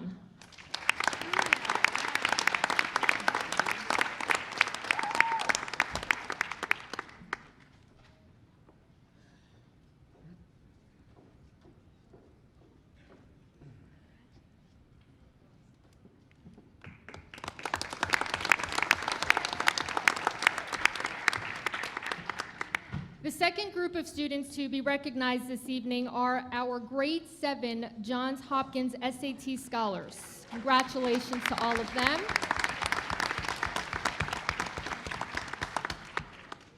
For over 25 years, the Johns Hopkins University Center for Talented Youth has offered services to help our nation's top students excel. The students whose names I am about to announce were eligible because of their outstanding academic performance both in the classroom and on the NWEA measures of academic progress during 6th grade. This past January, each of them participated in the SAT, and yes, this is the same SAT that our sophomores, juniors, and seniors participate in. As used by the Johns Hopkins Center for Talented Youth, the SAT provides more information about a child's mathematical and reading verbal strengths. How is this? The SAT establishes a much higher ceiling than the grade level exams children normally take. A child who tests in higher percentiles of the SAT is an excellent candidate for more challenging coursework to a school curriculum. Such information should have great impact on their future educational pathways that each of them will participate in, and I have no doubt that we will be hearing these, are you ready for it? 41 Johns Hopkins Scholars. Another round of applause for them. Outstanding.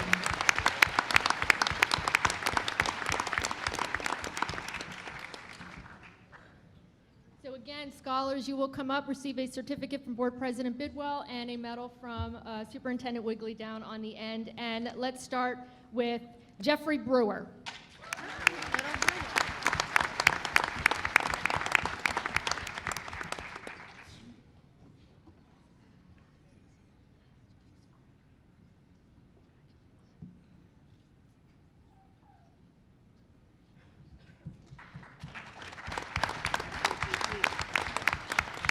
Pedrick Banfield.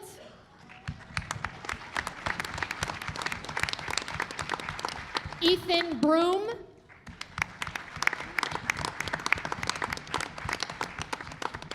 Hunter Biskowitz.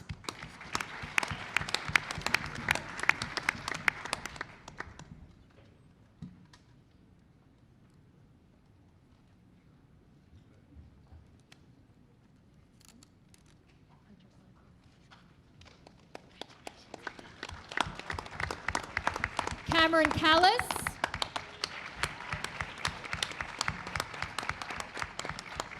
Nicole Cesaretti.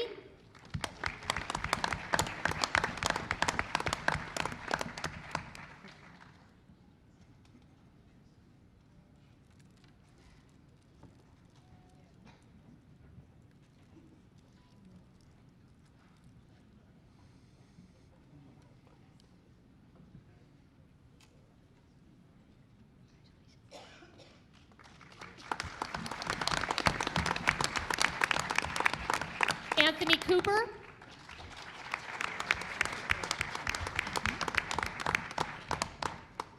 Hayden Daly.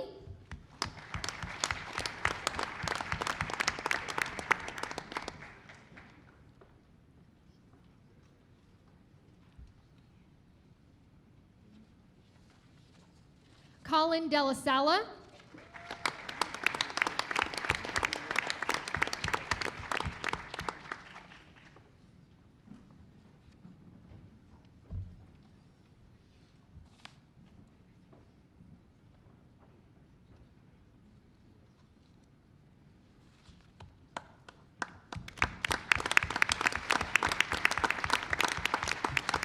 Alexis Frazee.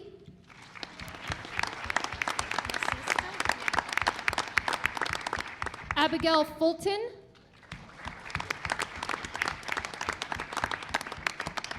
And Donald Gibson.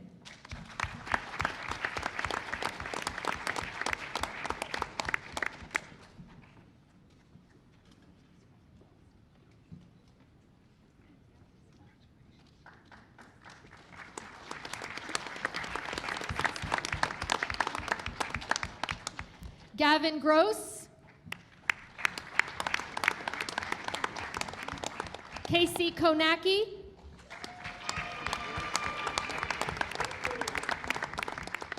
And Sarah Kuzan.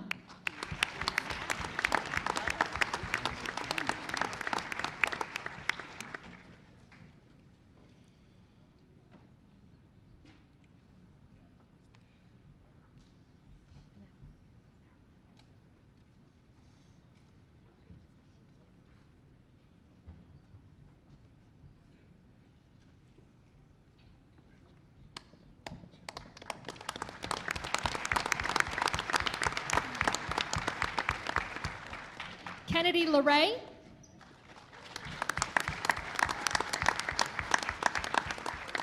Shaylin Lawless. And Jason Leisure.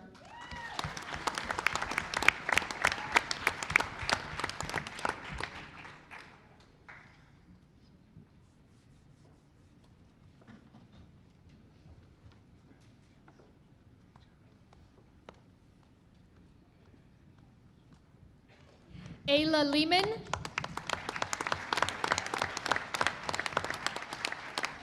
Patrick Liebman.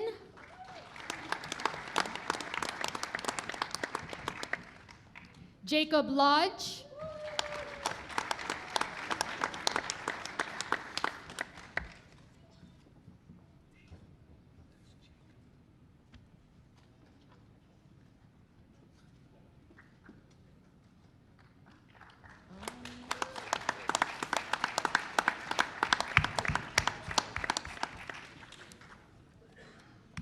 Anna Mayer.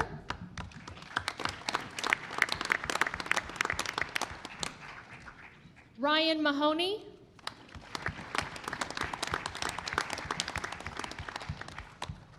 Lachlan Martin.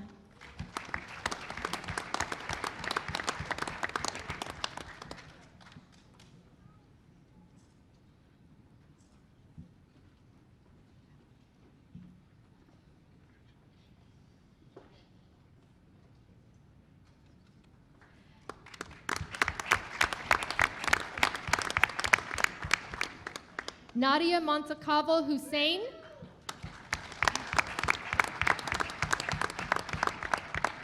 Kate Moss.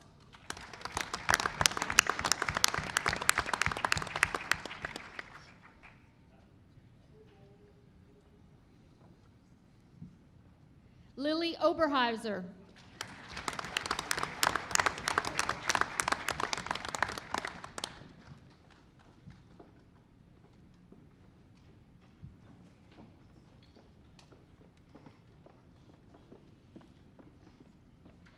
Catherine Patterson.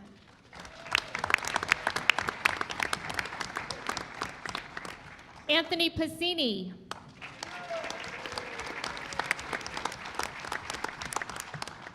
Sarah Rafferty.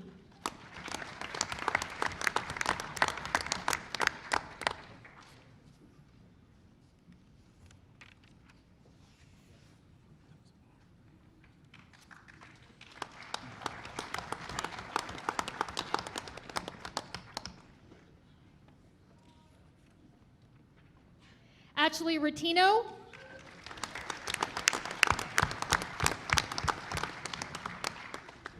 Gavin Sayer.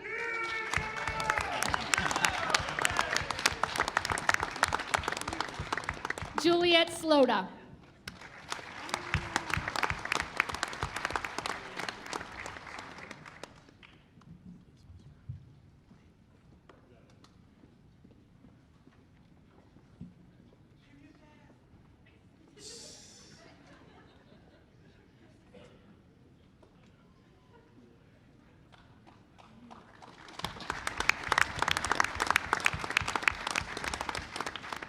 Jaden Smith.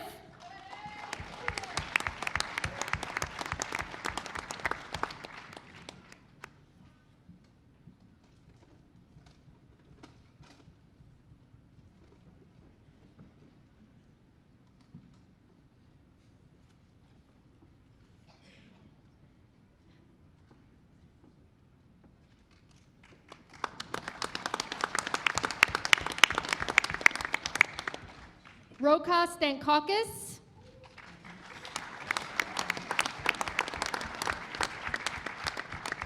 Abby Stevens.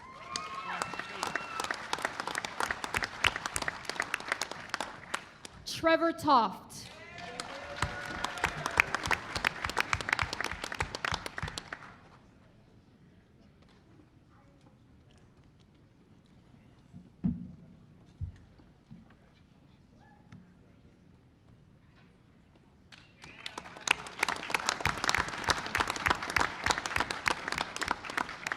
Dominic Vecchio.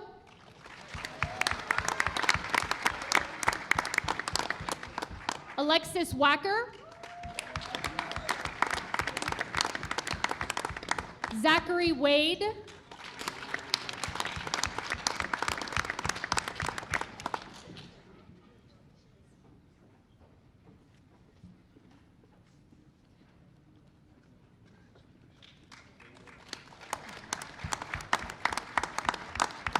And last but not least, Sarah Zimmerman.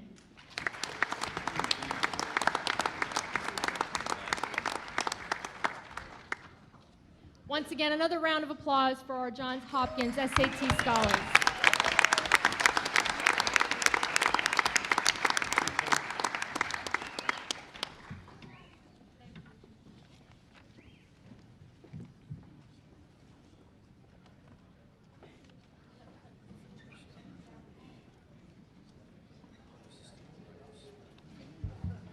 Before we go to the rest of the board meeting, I do want to bring up both Kylie and Jackie, if they would come up front here.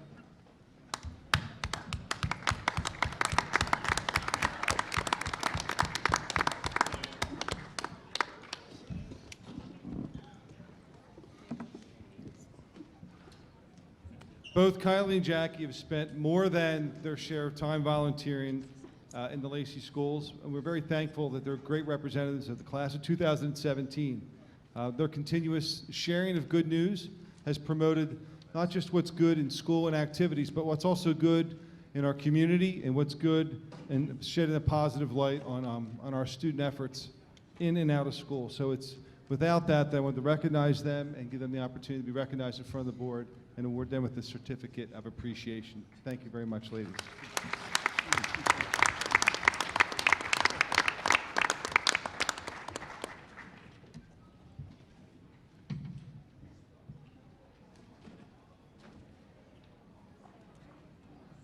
And I do want to welcome Olivia and Daria, too, on board. A lot of work to do next year. And that concludes our recognition portion of the program. Now we are going to hand the meeting back over to Mr. Bidwell and begin the board meeting.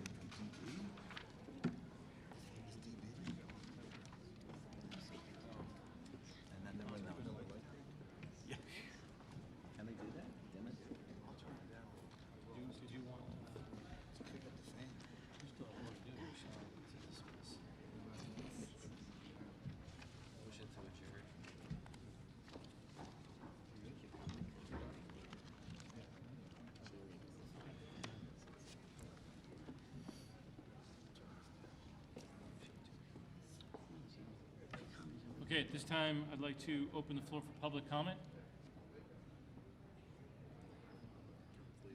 And seeing as there is none, Yes, you got one. I'm sorry, That's too low. you can, I'm All sorry, right, I can see. stay right there. I think it's on. No, it's not. Here he comes, right behind you. It's on now. Okay, it worked. Okay, so I'm here really quick just to address the issue with the competition cheerleading team. I was previously introduced. I'm the class president of the junior class, and next year I will be the class president of the senior class. And I'm the upcoming captain of the competition cheerleading team. I made this team in May of my 8th grade year, and I was on co-ed, and that was my only goal ever since I started cheering when I was 4. Before I made the varsity high school team, I was on the middle school team where I also served as captain under Mrs. Caffiero. She knew my dreams and helped me make them a reality. When we resigned the title of co-ed and joined the cheerleading universe as all-girl, we rocked the local competitions and nationals. Our biggest competition was Southern Regional, and we beat them every competition we went to. We scored the highest in the nation for best team jumps and the best team cheer. We placed 16th out of 46 teams in the hardest division in the nation, small all-girl Division IIA. We would have not been able to do that without 2 dedicated and genuine coaches. Because both of my coaches were on this varsity competition cheerleading team during their high school careers, they know how to run this team. Not to mention that the head coach, Coach Iapico, was captain of her team and made the all-state cheerleading team when she was a senior, and they only take about 30, roughly, per state. They have showed me what it means to be dedicated and showed me how far I can push myself. They've taken a crumbling program from the co-ed team and turned it into a national favorite where we competed at nationals in Orlando, Florida. They've touched the hearts of every cheerleader on this team, and there's not one bad thing to be said about either of them from anyone, and that shows you how kind-hearted and loving these 2 women are. If you're basing decisions because we did not have a winning season this year, do the same considerations apply for football and even tennis. Both Coach Iapico and Coach Naseby are UCA certified, which stands for the United Cheerleaders Association. We are also able to qualify and compete at high school nationals because of this. If you change our coaches to new women who are not UCA certified, you will be limiting our potential and impacting the growth of our team as a whole. New cheerleaders join this team with the hopes of competing at a national level. That is our goal. If you take that away, our team, composed of some of the most skilled cheerleaders in this school, it will not be as rewarding as before. You cannot fix something that is broken. Thank you for listening. Thank you. Any other comments from the public? Just do me a favor and just tell us your name and your address. Michelle Barenwick, 703 Tufts Court. Kathy Loretta, 730 Radcliffe Road. We're here, unfortunately, I'm a little saddened by the amount of people that did not show for this meeting. We're concerned about the new busing and walking zoning. We're a little confused. Why is it that it's only one portion of our town? I'm very well aware about the 2 to 2.5 mile around the school. Why isn't it across the street from the middle school? Why isn't it across Lacey Road? I mean, can that be answered in any way? You have us going south. Can you just clarify your comment?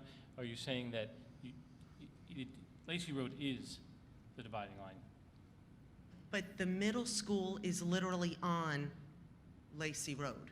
Why is it not 2 miles In the other direction. in the other direction? Why is it only, Basically the Oakfield area, for the most part. We're I mean, looking- plus- we're looking at the map. this map that you Yep. sent. Let me see if I can explain. I'm not sure if Okay. it's going to answer your question. Okay. But what we've done is we've designed the area where busing would not be courtesy provided to fall within Lacey Road and Route 9, so that we don't have dangerous roads for students to cross from the other sides of those roads. okay. Do you live in town? I do. Okay, you're familiar with Western Boulevard. You're familiar with all the other roads that lead to the middle school. Very familiar. The lack of sidewalks, the lack of good lighting. I don't understand how the children across the street from Lacey Road can get bused 2 blocks for free, but somebody has to walk 2 to 2.5 miles with roads that have no sidewalks. What happens when these children have to walk to high school? They have to be there at 6:55. A 2-mile walk for an average person takes 20 minutes a mile. They have to leave their house in pitch black on roads that have no sidewalks. If there's snow, Lacey Township plows as close to the curbs as they can. If there's no sidewalks, you now have these children walking in 1, 2, 3 foot berms of snow, unless you allow them to walk on the street. Are you adding crossing guards? I understand this is probably a Lacey Township issue as far as hiring crossing guards, as far as adding sidewalks. But this decision was made from the Board of Education's aspect of it, not through Lacey Township. So I'm a little confused how the safety of the kids across Lacey Road are more important than the kids that are 2.5 miles away. Why wasn't the financial burden put 2 miles across the street from Lacey Road? Where does it state in any of the laws that it is the Board of Ed's financial obligation to pay for busing across Lacey Road? But listen, I'm fully aware about the 2-mile radius, the 2.5-mile radius for high school students. But it doesn't make any sense as to why you're not putting that burden on the people that are across the street from Lacey Road. I understand the safety issue, but what about the kids that have to walk 2.5 miles? What about their safety issue? Are you bringing on more crossing guards? Are you putting up better lighting? The kids that live, Mr. Subsea, not that I'm not throwing you under the bus, but you know our development. We don't have sidewalks, and I don't have a problem with the development not having sidewalks. But what about the kids that live across Western from our development? We live in Oakfield. Those kids, there's been people killed by that overpass over there by the creek. You're not concerned about these kids crossing over Western Boulevard or walking down the entire length of Western Boulevard with no sidewalk? There's barely even a side of the road. And if you've ever stood on that street, the people drive like maniacs. I work at Littlest Angels Preschool. People drive past that school doing 70, 80 miles an hour. I mean, how are these kids gonna walk in the dark? I don't understand why. I work at a job where I can conveniently drive my son to and from the school, and I plan to, because even though he's going into the 7th grade, I don't want him walking in 40 minutes to the school. And he could get to the crosswalk, they'll cross him, and then how do you want him to go? Down Manchester, where there's this much sidewalk? I don't want him walking down that. So then he's gonna cut down what's the street right through the high school? I don't understand the logic here. I understand if there is a financial burden, but why isn't all the people within a complete radius of that school being put with this burden? Why is it only this section? Why? Yeah, we'll ask Mr. DeGeorge to respond, but just to be clear before you do, I want to be clear, there are 3 options. Number 1, you can drive your student to school. Right. Number 2, you can subscribe to the bus service. Right. And number 3, your student can walk. Right. And you're blending issues that are related to the town with those that are related to the school system. But understand that we work very, very closely with the police department to make sure that safety is a top priority. And so you're jumping the gun to think that there won't be appropriate safety in place for students as they walk from their homes to schools. But if you want to talk, Mr. DeGeorge, about the definition of a dangerous road and why we cannot and will not define courtesy busing beyond Lacey Road and Route 9, that would be fine. First of all, good evening, and thank you for coming forward and making your comments. As you said, there is, in accordance with the law, a mileage radius for the K through 8 group, as well as for the grades 9 through 12 group, which would be 2 and 2.5 miles, as you've said. In addition to that, every Board of Education has the right, actually the obligation, to examine the rest of its district to determine, based mostly on the definition of a dangerous road as crossing a major road such as Route 9 or such as Lacey Road, to designate anyone who lives on the other side of that road to be also entitled to busing free of charge in accordance with that same law. In designating the area as safe or dangerous, this was not a decision that was undertaken lightly, as Board President Bidwell said, and as other board members said in the previous meeting. We got together for over a year now to discuss the issue and how to resolve the issue. We had focus groups of parents who live in that area. We met already with local law enforcement and township folk, and we will meet again, as Mr. Bidwell said, to further assess. But our responsibility to keep children safe, which is a real responsibility for us, and one that every one of us here takes seriously. We've decided to offer busing to those who live within that designated walking zone on a subscription basis.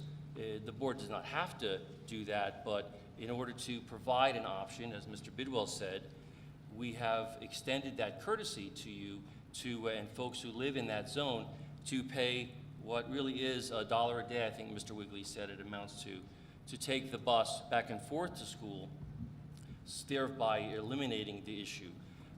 But that said, we continue to meet. I think pretty soon we're going to meet again with the township to discuss crossing guards, to discuss sidewalks where they can be installed. So it's not something that is taken lightly in any way, but that is the reasoning and the process that was undertaken to arrive at where we are today. What exactly is this money being used for that you're going to be collecting from people? Because my daughter is currently in 8th grade. She has been bused for 2 years, never had to pay for it. Now you're all of a sudden telling me that I'm going to have to pay for both my children to be bused. Right. At a tune of $360. Do you not think that's a financial burden on us? Now, you're telling me, oh, I have the option to let my child walk or have drive her myself. Do you realize that a majority of these parents, both parents work because of the school staggered, because of the busing, the staggering of the school times? You're telling me that I have to inform my work that if I don't pay for the busing that I can't really truly afford, that I'm going to have to take a full lunch hour when I only get a half hour in order to pick both my children up from school. Or one of my children are going to have to wait at the middle school, my high schooler is going to have to wait at the middle school for a half an hour until her sister gets out, that I can then take my lunch break, pick them up, and then go back to work again. Okay, let me see if I could take the, You know, the questions in the order they were asked. The small amount of money, and it's a relatively small amount of money in our $70+ million budget, is in no way intended to offset the cost of transportation. That's really not the goal here. The obligation of the board and the responsibility of the board is to charge some fee. That said, if, and I believe it says it in our policy and in any of the information that was put out on the district website, if this payment presents a financial hardship for families, then they are eligible to talk to us and we can sort of arrange some sort of payment plan or discount if the children who are in the family qualify for free or reduced lunch. So it's not something that we're saying that's easy to pay, but we are recognized and we're obligated to work with parents on a case-by-case basis if there is some sort of hardship in making those payments. Okay. I understand your whole reasoning behind the crossing of Lacey Road. But don't you think people would be a little more likely to go ahead and sign up for the busing if you did it where it didn't appear? You have to realize that it appears that you picked the highest paying taxes area, minus the waterfronts, to pay this burden of busing. That across Lacey Road, the majority of the people across Lacey Road pay a fraction of the taxes that we pay. Fraction of the taxes. So you realize that if you would have taken a pencil and put it on the middle school and drew a full 2.5 mile circle, that most of us would say, all right, fair is fair. Everybody within that 2.5 mile radius is equally given the opportunity to either walk, bus, or drive. But you're not. You're putting it all on. And what about the people that live on Lacey Road? There's no side way. Like, I have friends that live behind the Manhattan Bagel. There's no back road to get to the middle school. They have to walk directly down Lacey Road. Do you realize it? You're telling me that their safety... Not to get to the middle school, they wouldn't need to walk down Lacey Road from Manhattan Bagel? There's Street Hoffman. Is there a back way? I just talked to a mother who said she lives on Harris. She said there's no back road. All those blocks there access the middle school. They all access the middle school. None of them I say would have all, to. maybe I mean, it's the listen, I don't majority. live over there. I'm just repeating, unfortunately, Yeah. what I was just told. Ma'am, I totally respect what you're saying, but you have to understand that our job is to follow policy and procedure. And so we don't look at and say who's paying more taxes and whose homes are worth more than others. We look at Lacey Road and Route 9 as hazardous crossroads and know that those are thoroughfares that we cannot risk having children cross on a daily basis. And that's why we've picked the area that we have so far. But shouldn't it be put on their plate also that if they don't want their children to cross, then they need to pay? I guess what But I'm do you trying to explain to you is understand- there are New Jersey state guidelines that dictate what a dangerous road is. And so just because they're within a 2.5 mile radius doesn't necessarily mean that they're not entitled to busing. And that's listed where? I mean, Well, it's in the code, in the transportation code that's listed on our website. We have a link to it. and it lists on here, Sure, yes, it explains, it explains, it explains everything that we just spoke about. And the board's responsibilities, obligations, under that same law to provide busing to various types and classes of students throughout the district. Okay. My one last question. For all these families that their children, a lot of them are going to be walking because a lot of them don't want to pay the $180 or $360. Are they going to be given, and I don't know if it's up to the Board of Ed or if it's up to the police department, a list of pedophiles that are registered within Lacey Township? There are ones that are local, that live right over the border in Bayville. There are ones that live right across Route 9 by South Street, by Haynes Street. Are these families going to be entitled to that list That would- photos. Under no certain terms would that have anything to do with the Board of Education. I would encourage you to go see the chief of police. That should not be a concern that's related to only your children walking to school. That should be a concern that you have for your children every day and all day. But when they're walking in the dark. Are they going to, are your To children? make a 7, no, what is it, 7? 6:55 they have to be at school. 6:55, yeah, 6:55 for the high school. And your concern is that pedophiles are going to prey on them I'm at just 6:55 concerned in in the morning? general that my Just daughter's going to have to concerned. leave the house at 6 o'clock in the morning in the Yep. dark. And so what I would encourage you to with do is hardly definitely go see any- the chief of police and ask him to provide you with a list of pedophiles' locations. And can you tell me why now this year you've decided to have paying for busing when every other year, and I've been in this town for now 14 years, it's always been a provided service. So why now all of a sudden do you find the need to have us pay this money? Sure. Well, I would say there'd be a few reasons. Number one, be aware that it's been a topic of conversation for probably the last 3 years and hasn't been something that we've been comfortable yet pulling the trigger on. The other is that you'll see that each and every year, the economic situation within the school board within the school district becomes tighter and tighter and tighter.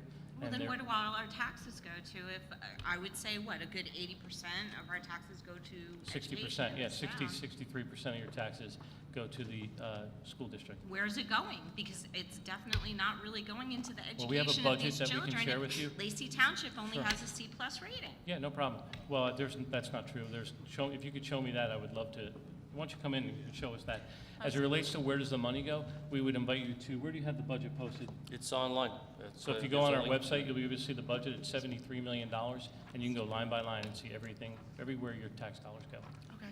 Okay. May I make a suggestion, Mr. Bidwell? There seems to be quite a lot of people that are confused and upset over this. And I know we had a focus group with a group of people, but perhaps we should have a couple other focus groups so they can voice their opinion and tell us their concerns. Because I'm not going to make any secret about this. I'm not too keen on this whole idea, but I understand why we're doing it. But I think if people had a say and were able to voice their opinions on why they're so concerned, it might help with the whole process. So if we could possibly, maybe the Finance Committee, if you want to meet with them again. I think it'd be great. Why don't you take the I'll lead be on that? happy to. Okay. Thank you. Okay, thank you very much.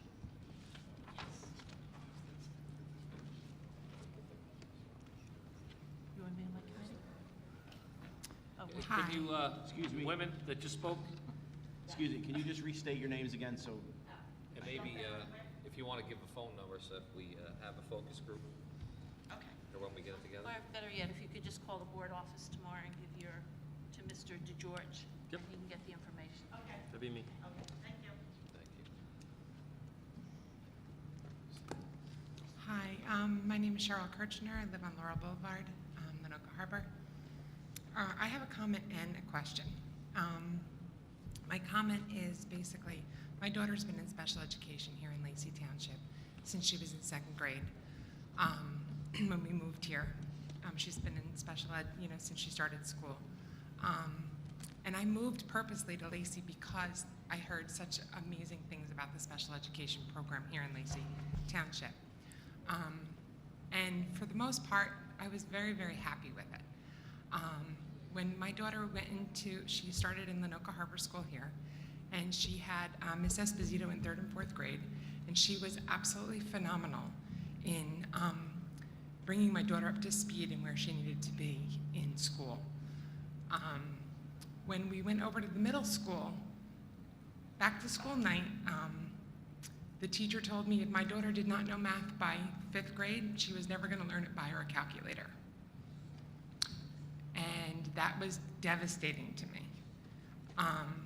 And since that time, she has gotten very little assistance with her math skills until she got to high school.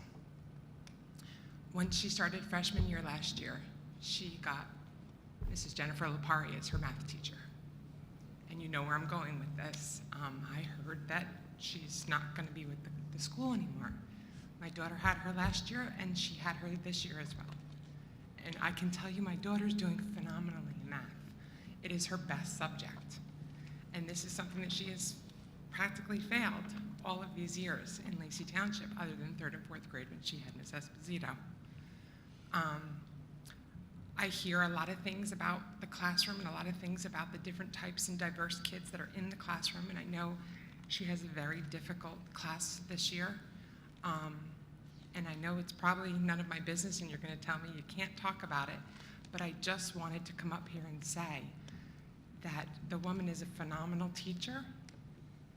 Not only does she teach to the kids, and I know a lot of kids that are in her classes, not only does she teach to the individual students, she doesn't just teach to pass the Parks exam, she doesn't just teach to get the kids by, like she actually takes the time and teaches to each child's specific needs. And that's very rare to find. A lot of special education teachers are special education teachers for a reason.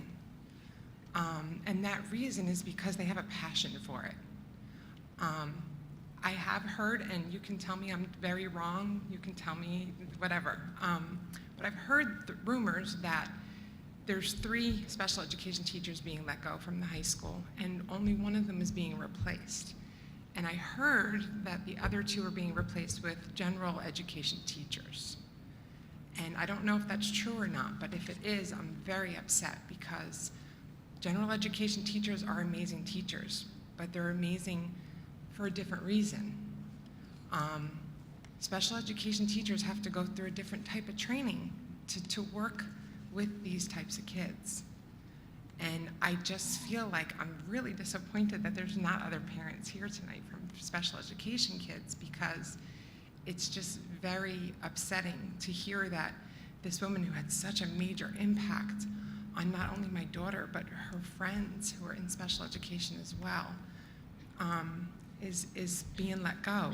And I just wanted to say that she's just an amazing teacher, and I really, I don't know if this will make any difference, but I really would hope that you would, reconsider, because she really does put so much into these kids' lives. I mean, my daughter suffers from various different special education needs, one of them being anxiety. And she's done an amazing job with her over the last 2 years. She really has. I mean, my daughter's been very, very heartbroken over this because she has had such a big impact on her life. So, thank you. Thank you for your comments. Can you restate the teacher's name? I didn't quite This is hear you. Jennifer Lapari. Lapari? Mhm. Okay, thank you. Thank you.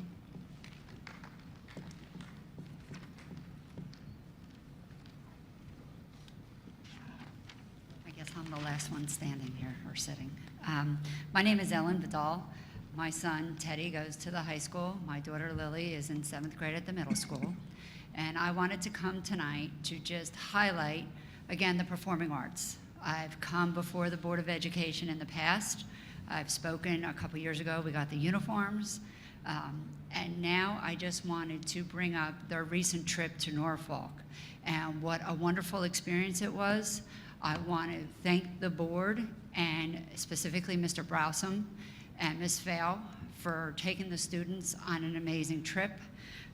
It took place the end of April, and some of the students, I just want to let you know, have highlighted it, not the performing arts trip, but the history trip, because not only did it incorporate everything they did with the choir, the marching band, and the performing arts, they had history, and they enjoyed it. Like it or not, they can tell you what they want. I was there the whole time with these students, driving the U-Haul. I saw them from sunup to sundown, and every single one had a great time. They left the school on Thursday, April 27th. On their way down, they stopped in Washington, D.C. They toured the monuments. They got to see different sites, which was a great way for them to break up the trip going down. There was hopes that they were going to perform at a monument, but that didn't happen because of the regulations with the National Park Service. On Friday, April the 28th, they were up early and the choir performed in a competition. They were adjudicated, they were judged by professors from Old Dominion, from Virginia University. They actually came up on the stage and were involved with the students, not just saying what they could do for Ms. Fail to help them improve. They interacted. They were professors with these students that were so nervous that they put on a phenomenal show. They were absolutely fantastic. The band was there and watched them perform. When they were done, they went to Williamsburg. The temperature was climbing. They all got through the day. Nobody melted, although some water bottles might have while they were there. But they enjoyed it. They got to go on to the Spirit of Norfolk, which was a dinner cruise. They saw the harbor of Norfolk. They saw the ships. There was something to learn in every aspect. The next day, that Saturday, was the actual parade the marching band performed in. They were up at the crack of dawn, 6:30 on a Saturday, and they were ready to go in the parking lot in Norfolk at 8 a.m. That's the day that the temperature exceeded 90 degrees. They were in full uniform with their gear and didn't step off until 11 o'clock that morning. They had to be there and ready, warming up. The choir marched along with them, helping supply with water bottles. It was a true team effort the whole weekend. Everybody stood up for each other. After, let's see, a couple of them got a little woozy marching, but they did a phenomenal show. That parade was the Parade of Nations. There was a nation of every participating country in NATO that marched with them. There were floats. They were interacting with people from other countries. And I have to tell you, their song selection got the biggest response from the people in the crowds. It was very patriotic. They got the loudest cheers when they went because they stuck to what made them stand out. And Mr. Browson did a great job with that. The kids didn't realize it at the time, and when they were done, they were like, oh my God, did you see all that? Did you see all these things? After that was the actual drum and bagpipe competition. They got to see part of that, international. Kids from the United States, adults competing. They took, in case some of you didn't see in the high school, for their efforts, I believe the choir took a third, competing overall. The marching band they got the highest score for third places, so I want to say they took a third, but they got the highest for a third, and they were one of the smallest bands, if not the smallest band that competed. Our drum line, I believe, out of 16 took a third place. And these are bands and schools that have hundreds in them. So they did our school, our town proud. I had people come up to me, because I had my Lacey shirt on afterwards, saying how amazing they thought our school was, that they were from the area and never thought in a million years they would see Lacey down there, and how great it was and how polite our children were. So it was a proud moment as a parent to have people come out of the crowd and say, this is fantastic. They got to see an international demonstration from drill teams. All our military marching band compete that night. So again, it was a great experience. Those students that work year-round, there is no season when it comes to the performing arts. Those kids start in the summertime in the dead of heat. They will go year-round because everybody that's involved with music, as you heard from Josh Tremblay, who's an outstanding example because he helps everybody under him and incorporates them into whatever he does. They are involved in band. They are involved in drama. They're involved in choir. They're involved in other activities. My son Teddy tried out for that competition cheer team. He couldn't compete because he was the only boy and there's regulations. But those competition cheerleaders and those coaches, I didn't realize what was going on. I want to say they're encompassing. They accept anybody. They don't discriminate against anybody. So I just wanted to put a plug in for that because they do a lot of time and effort. So it's not just about the performing arts when I'm up here.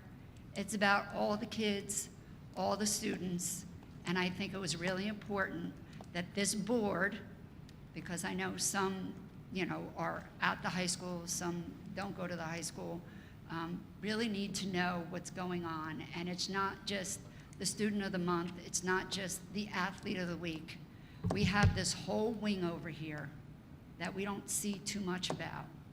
And it's really time you pay a little bit more attention to them. They're not the forgotten students. They're unique in their own way, and they're all shining stars. Thanks. Thank you.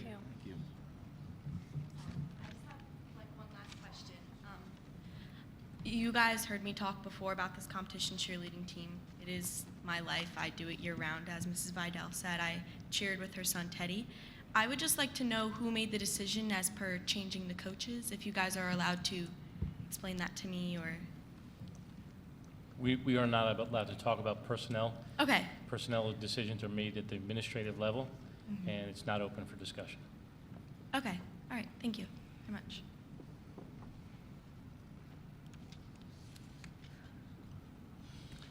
Seeing as nobody else wanted to speak, I'm going to close the floor for public comment and open the floor for board comment. Ms. DeSenza. Yes, thank you, Mr. Bidwell. Congratulations to the Teachers of the Year. It's a very nice professional milestone to be selected Teacher of the Year. And congratulations to all of our retirees as well. You will be missed.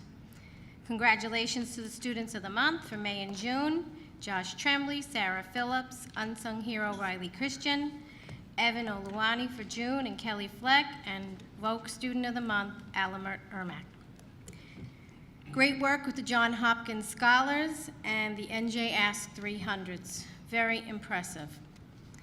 On Tuesday, April 25th, I attended Jazz Night at the middle school. Bands from all 6 schools performed before a packed house. It was a great job by all our music teachers, and there were wonderful song selections. Thursday night, April 26th, I attended the Ocean County Unsung Hero Awards honoring senior Jackie Frazee in Little Egg Harbor. I'm sorry I missed the STEM lip sync show the same night, but I did get to see it last year, and it's a really fun event. Tuesday night, May 2nd, was our curriculum committee meeting. We have a new program of studies guide for the middle school this year. Thursday night, May 4th, was Rent a Senior at the high school. The students had a fun time. It was a great show of sorts. Monday, May 8th, a $73.6 million budget was passed during a special meeting to meet the state filing deadline, and that budget is posted on the website. Tuesday, May 9th, I attended the high school PTSA meeting. More parents need to be involved. I know we have boosters and performing arts parents groups, but only 15 people attended PTSA this month. There are 1,200 students in our high school. Parent participation is crucial and critical to helping with student achievement. New freshman parents, please consider joining and actively participating in PTSA. Monthly meetings are usually held on the second Tuesday at 6:30 p.m. in the staff lounge at the high school. After the PTSA meeting, I went to the auditorium to watch Dance for a Cure. The dancers performed some very professional numbers. It's obvious they practice a lot. On May 11th, I attended an Educational Foundation seminar in Trenton sponsored by the New Jersey School Board Association. This is an important alternative funding source for our district that must be explored. If any member of the public is interested in assisting with this endeavor or has any experience with an educational foundation, please contact me or the administration by leaving a message at the district office, 971-2000. We need to get a startup committee underway. You can also send us an email. All addresses are found on the website. In the evening, I attended an art show in the high school media center. As I've said in the past, it's like going to an art museum. Our students created some very beautiful and unique projects, and they have a lot of hidden talent. After the art show, it was off to the auditorium for the Forked River School Spring Concert. The 3rd and 4th graders gave a very nice performance with the songs from You're a Good Man, Charlie Brown. On Friday night, May 12th, I stopped by the junior prom. It was held this year in the ballroom at the Manahawkin Holiday Inn.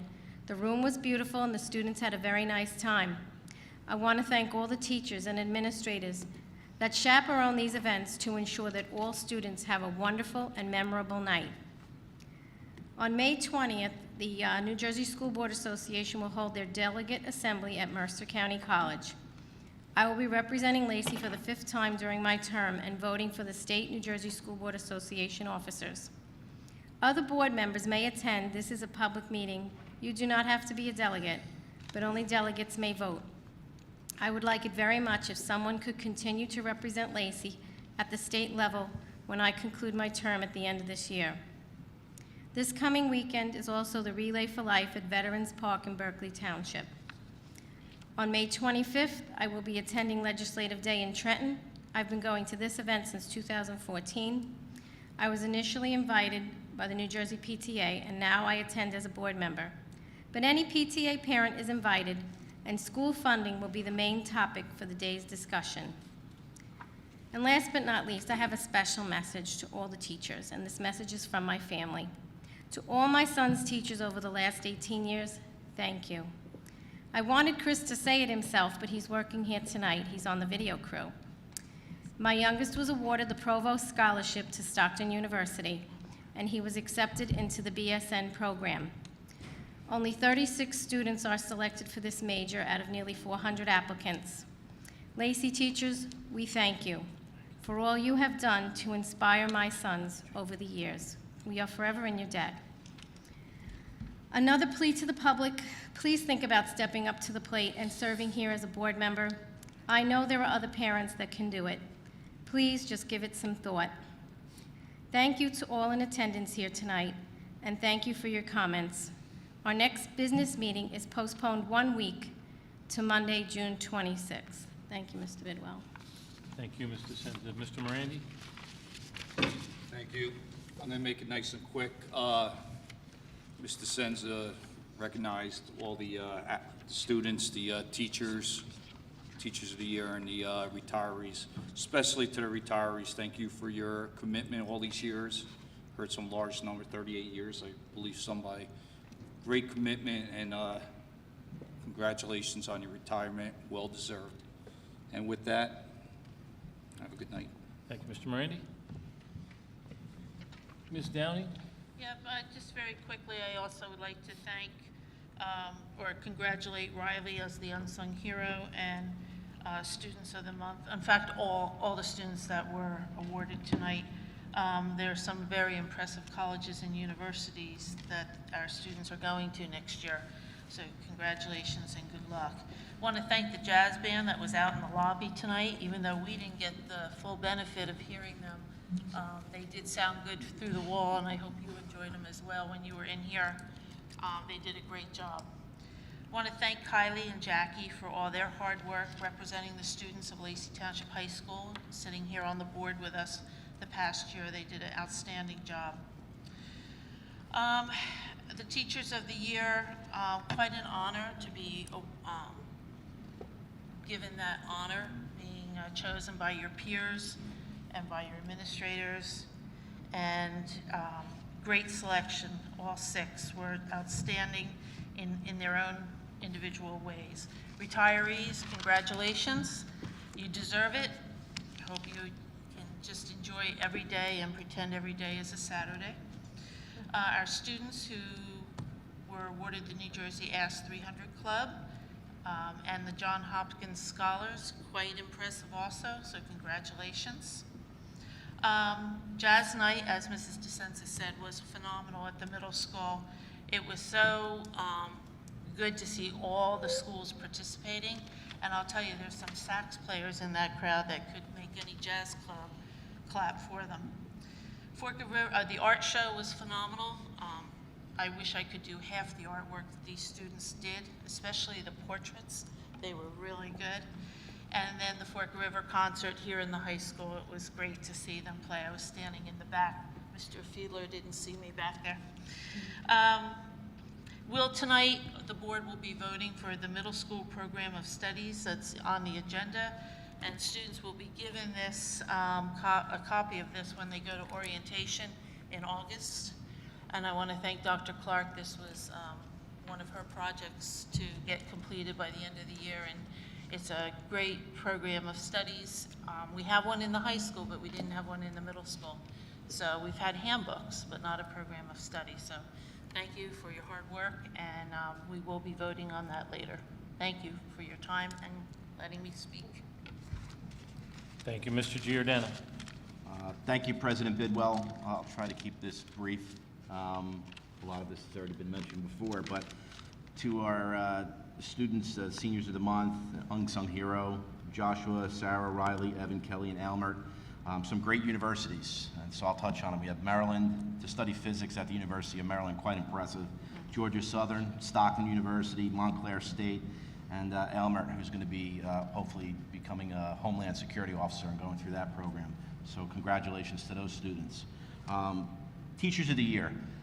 What an honor it is to be recognized by your peers as the best of the best.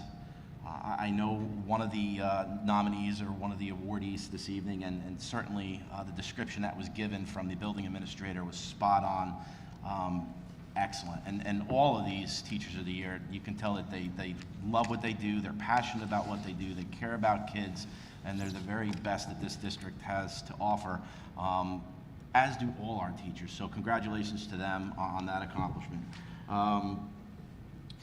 13 nearly perfect scores on New Jersey Ask, right? Academic accomplishment, why we're here for kids and education. And 41 Johns Hopkins scholars, my niece being one of them. It's just amazing what these kids are able to accomplish taking these tests, because they're very challenging tests. They work very hard. I know the amount of work and preparation that goes on in the classroom, and it's all done by the teachers that get them prepared to take these tests and do very well at such a high level. So congratulations to them and to the teachers that teach them day in and day out. Just the one thing about the busing, and I know the special committee and all that, we're not the only district that has gone to subscription busing. I mean, I think we're the last district in the area that's doing this. But the thing that worries me the most is the last meeting it came up, there was 2 or 3 parents. This meeting it comes up, there's 2 or 3 parents. And the message that I want to send out to everyone who's watching on TV, hopefully, is you got to come out and be part of these things. You got to be out here and you got to voice your opinion. And I know that the district sent out notification to come to these meetings, and whether or not you got that or not, I don't know, but if you didn't, I'd really like to know about it. But you got to be, you just have to be visible, you have to show up, and hey, look, there's power in numbers. So there's 2 of you that feel that way, there's 4 of you, there's 12 of you, there's 24 of you. Come out and voice your concerns. The performing arts, it's not the lost wing. And I'm really glad that, is it Ellen, all the way in the back? I'm really glad that you got up here and shared that whole experience, because quite frankly, I'll bet you none of us up here knew to the extent what we were able to accomplish down there. So really appreciate you taking the time to explain that weekend and what it meant for the students. And the excellent job that they did representing this high school and this community. So thank you very much for sharing that. And with that, I will, one last thing, the retirees. I said I wasn't going to take long. The retirees, I'm leaving not much for you, but some 27 years of service. It's just that's a long time. It's a long career, and I just want to personally say thank you for all the retirees for the time that you spent here in Lacey Township educating our kids and being part of this school district. So thank you. Thank you. Mr. Saletti. Mr. Giordano, you stole my thunder there. I was going to say you were trying to make it brief. I will show you how to make it brief. First of all, I'd like to say congratulations to our unsung hero, Riley, our seniors of the months, May and June, Joshua, Sarah, Evan, and Kelly, and our vocational senior of the month. I want to say his name is Ali. Amr. Amr. Okay, I can't even read my own writing. Teachers of the Year, congratulations. That is an honor, a great honor to have bestowed upon you by your teachers, by your peers and your administrators. Congratulations again. Other retirees, I'm just going to echo the sentiments of Mr. Giordano. It showed a great dedication that you spent as many years as you did here. Your dedication to our youth in this town is commendable, and hopefully you have many years of retirement ahead of you. and you take the opportunity to do whatever you wish to do in those years. I think it was great to honor our NJ Ask students and our Johns Hopkins SAT students. I knew quite a few of those kids, and I know they're very bright, and they will be a bright, shining star for this district in the future, moving forward. And last but not least, I'd like to thank Kylie and Jacqueline for their year with us, working with us and bringing us the news from the students. And that is it, Mr. President Bidwell. Thank you, Mr. Saletti. Mr. Close? My turn. Yes, so like everybody else said, congratulations to all of the students that we gave awards to tonight, and the Teachers of the Year and the retirees. I'd say you should be proud of everything you've done for all these years, and we thank you very much. I call them the 300s, the New Jersey Ask kids. I can't wait to see them as they grow through the rest of the school district, as well as the Johns Hopkins kids. Proud of every one of them, and they should be very proud of themselves. And that's how you keep it quick. One last thing, I did hear that our baseball team won B-South Championship, so I'll say congratulations to them too. And that's that. Great job. I'm going to keep it very brief, the most brief. I share all the heartfelt sentiment that the rest of the board members have shared in their comments. Forgive me for being brief, but we've been here now for 4+ hours, and I feel the same as they feel, so thank you very much. Moving on to new business, I need a motion for items A through O. Motion. Second. It was Rob and Dave Saletti. Roll call. Mr. Morandi? Yes. Mr. Saletti? Yes. Mrs. DeSenza? Yes on all except on A, nay on 260527. Thank you. Mr. Giordano? Yes. Mrs. Downing? I have to abstain on bill number 950450. The rest is a yes. Thank you. Mr. Claus? Yes. Mr. Bidwell? Yes. Thank you. Programs and curriculum. Can I have a motion for items A through, No. Page 25. oh, I'm sorry, I skipped donations. Donations. For brevity's sake, can you? I'm going to read them off really fast because I got to appreciate, everything that people do for us.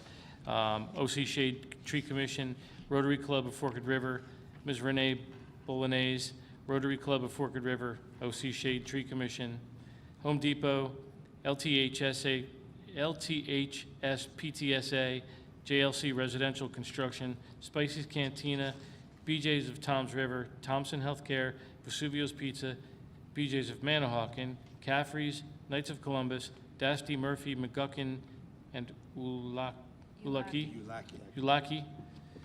Catursis and Connors, LTHS Boosters, ShopRite of Lenoka Harbor, the LTHS Secretaries, Mr. and Mrs. McAndrew, Mr. and Mrs. Hubler, John Simonson, who's an alumni, Louis Brignola, Melissa Tamadell, Mr. and Mrs. Riley, Mary Simonson, Larry Simonson, James Olawani, the Najiro Family Chiropractors, Lacey Football Foundation, LTHS PTSA. Total of just shy of $8,000. Can I have a motion, please? Move. Second. That was Sean and Linda. Roll call. Mr. Morandi? Yes, thank you. Mr. Saletti? Yes, and thank you very much. Mrs. DeSenza? Yes, and thank you. Mr. Giordano? Yes, thank you. Mrs. Downing? Yes, thank you. Mr. Claus? Yes, thank you. Mr. Bidwell? Yes. Thank you. Programs, curriculum. Can I have a motion for items A through A? A through A. Move. Second. That was Sean, then Sean, then Dave Saletti. Thank Roll call. you. Mr. Morandi? Yes. Mr. Saletti? Yes. Mrs. DeSenza? Yes. Mrs. Giordano? Yes. Mrs. Downing? Yes. Mr. Claus? Yes. Mr. Bidwell? Yes. Professional days and workshops. Can I have a motion, please? Move. Second. Dave and Rob. Roll call. Mr. Morandi? Yes. Mr. Saletti? Yes. Mrs. DeSenza? Yes. Mr. Giordano? Yes. Mrs. Downing? Yes. Mr. Claus? Yes. Mr. Bidwell? Yes. Certificated personnel items A through.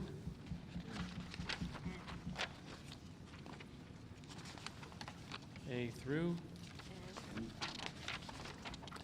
N is in Nancy. Can I have a motion, please? Motion. Second. Rob Claus, Dave Saletti. Roll call.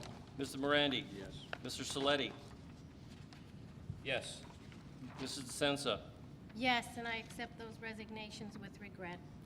Mr. Giordano? Yes, with the exception of M, head girls soccer coach, Is that a no to that one? to that one. Thank you, sir. Mrs. Downing? I have to abstain on items K, L, and M, like in money. The rest is yes. Thank you. Mr. Claus? Yes. Mr. Bidwell? Yes. Supported non-certificated staff personnel, items A through H. Can I have a motion, please? Move. Second. Roll call. Mr. Morandi? Yes. Mr. Saletti? Yes. Mrs. DeSenza? Yes. Mr. Giordano? Yes. Mrs. Downing? Yes. Mr. Claus? Yes. Mr. Bidwell? Yes. Mr. Subsi, do you have any add-on motions? Yes, I do. I have two add-on motions. First, I move that the board approve the extension of the suspension of student number 180045 until the end of the 2016-2017 school year. We have a motion? Move. Second. That was Sean and Dave Saletti. Roll call? Mr. Morandi? Yes. Mr. Saletti? Yes. Mrs. DeSenza? Yes. Mr. Giordano? Yes. Mrs. Downing? Yes. Mr. Claus? Yes. Mr. Bidwell? Yes. Okay? And then I would move that the board approve the extension of the suspension of student number 903714 until the next regular Board of Education meeting on June 26, 2017. Can I have a motion, please? Move. Second. Saletti and Giordano. Okay, great. Roll call. Mr. Morandi? Yes. Mr. Saletti? Yes. Mrs. DeSenza? Yes. Mr. Giordano? Yes. Mrs. Downing? Yes. Mr. Claus? Yes. Mr. Bidwell? Yes. Thank you. Can I have a motion to adjourn? Move. All those in favor? Aye. Opposed?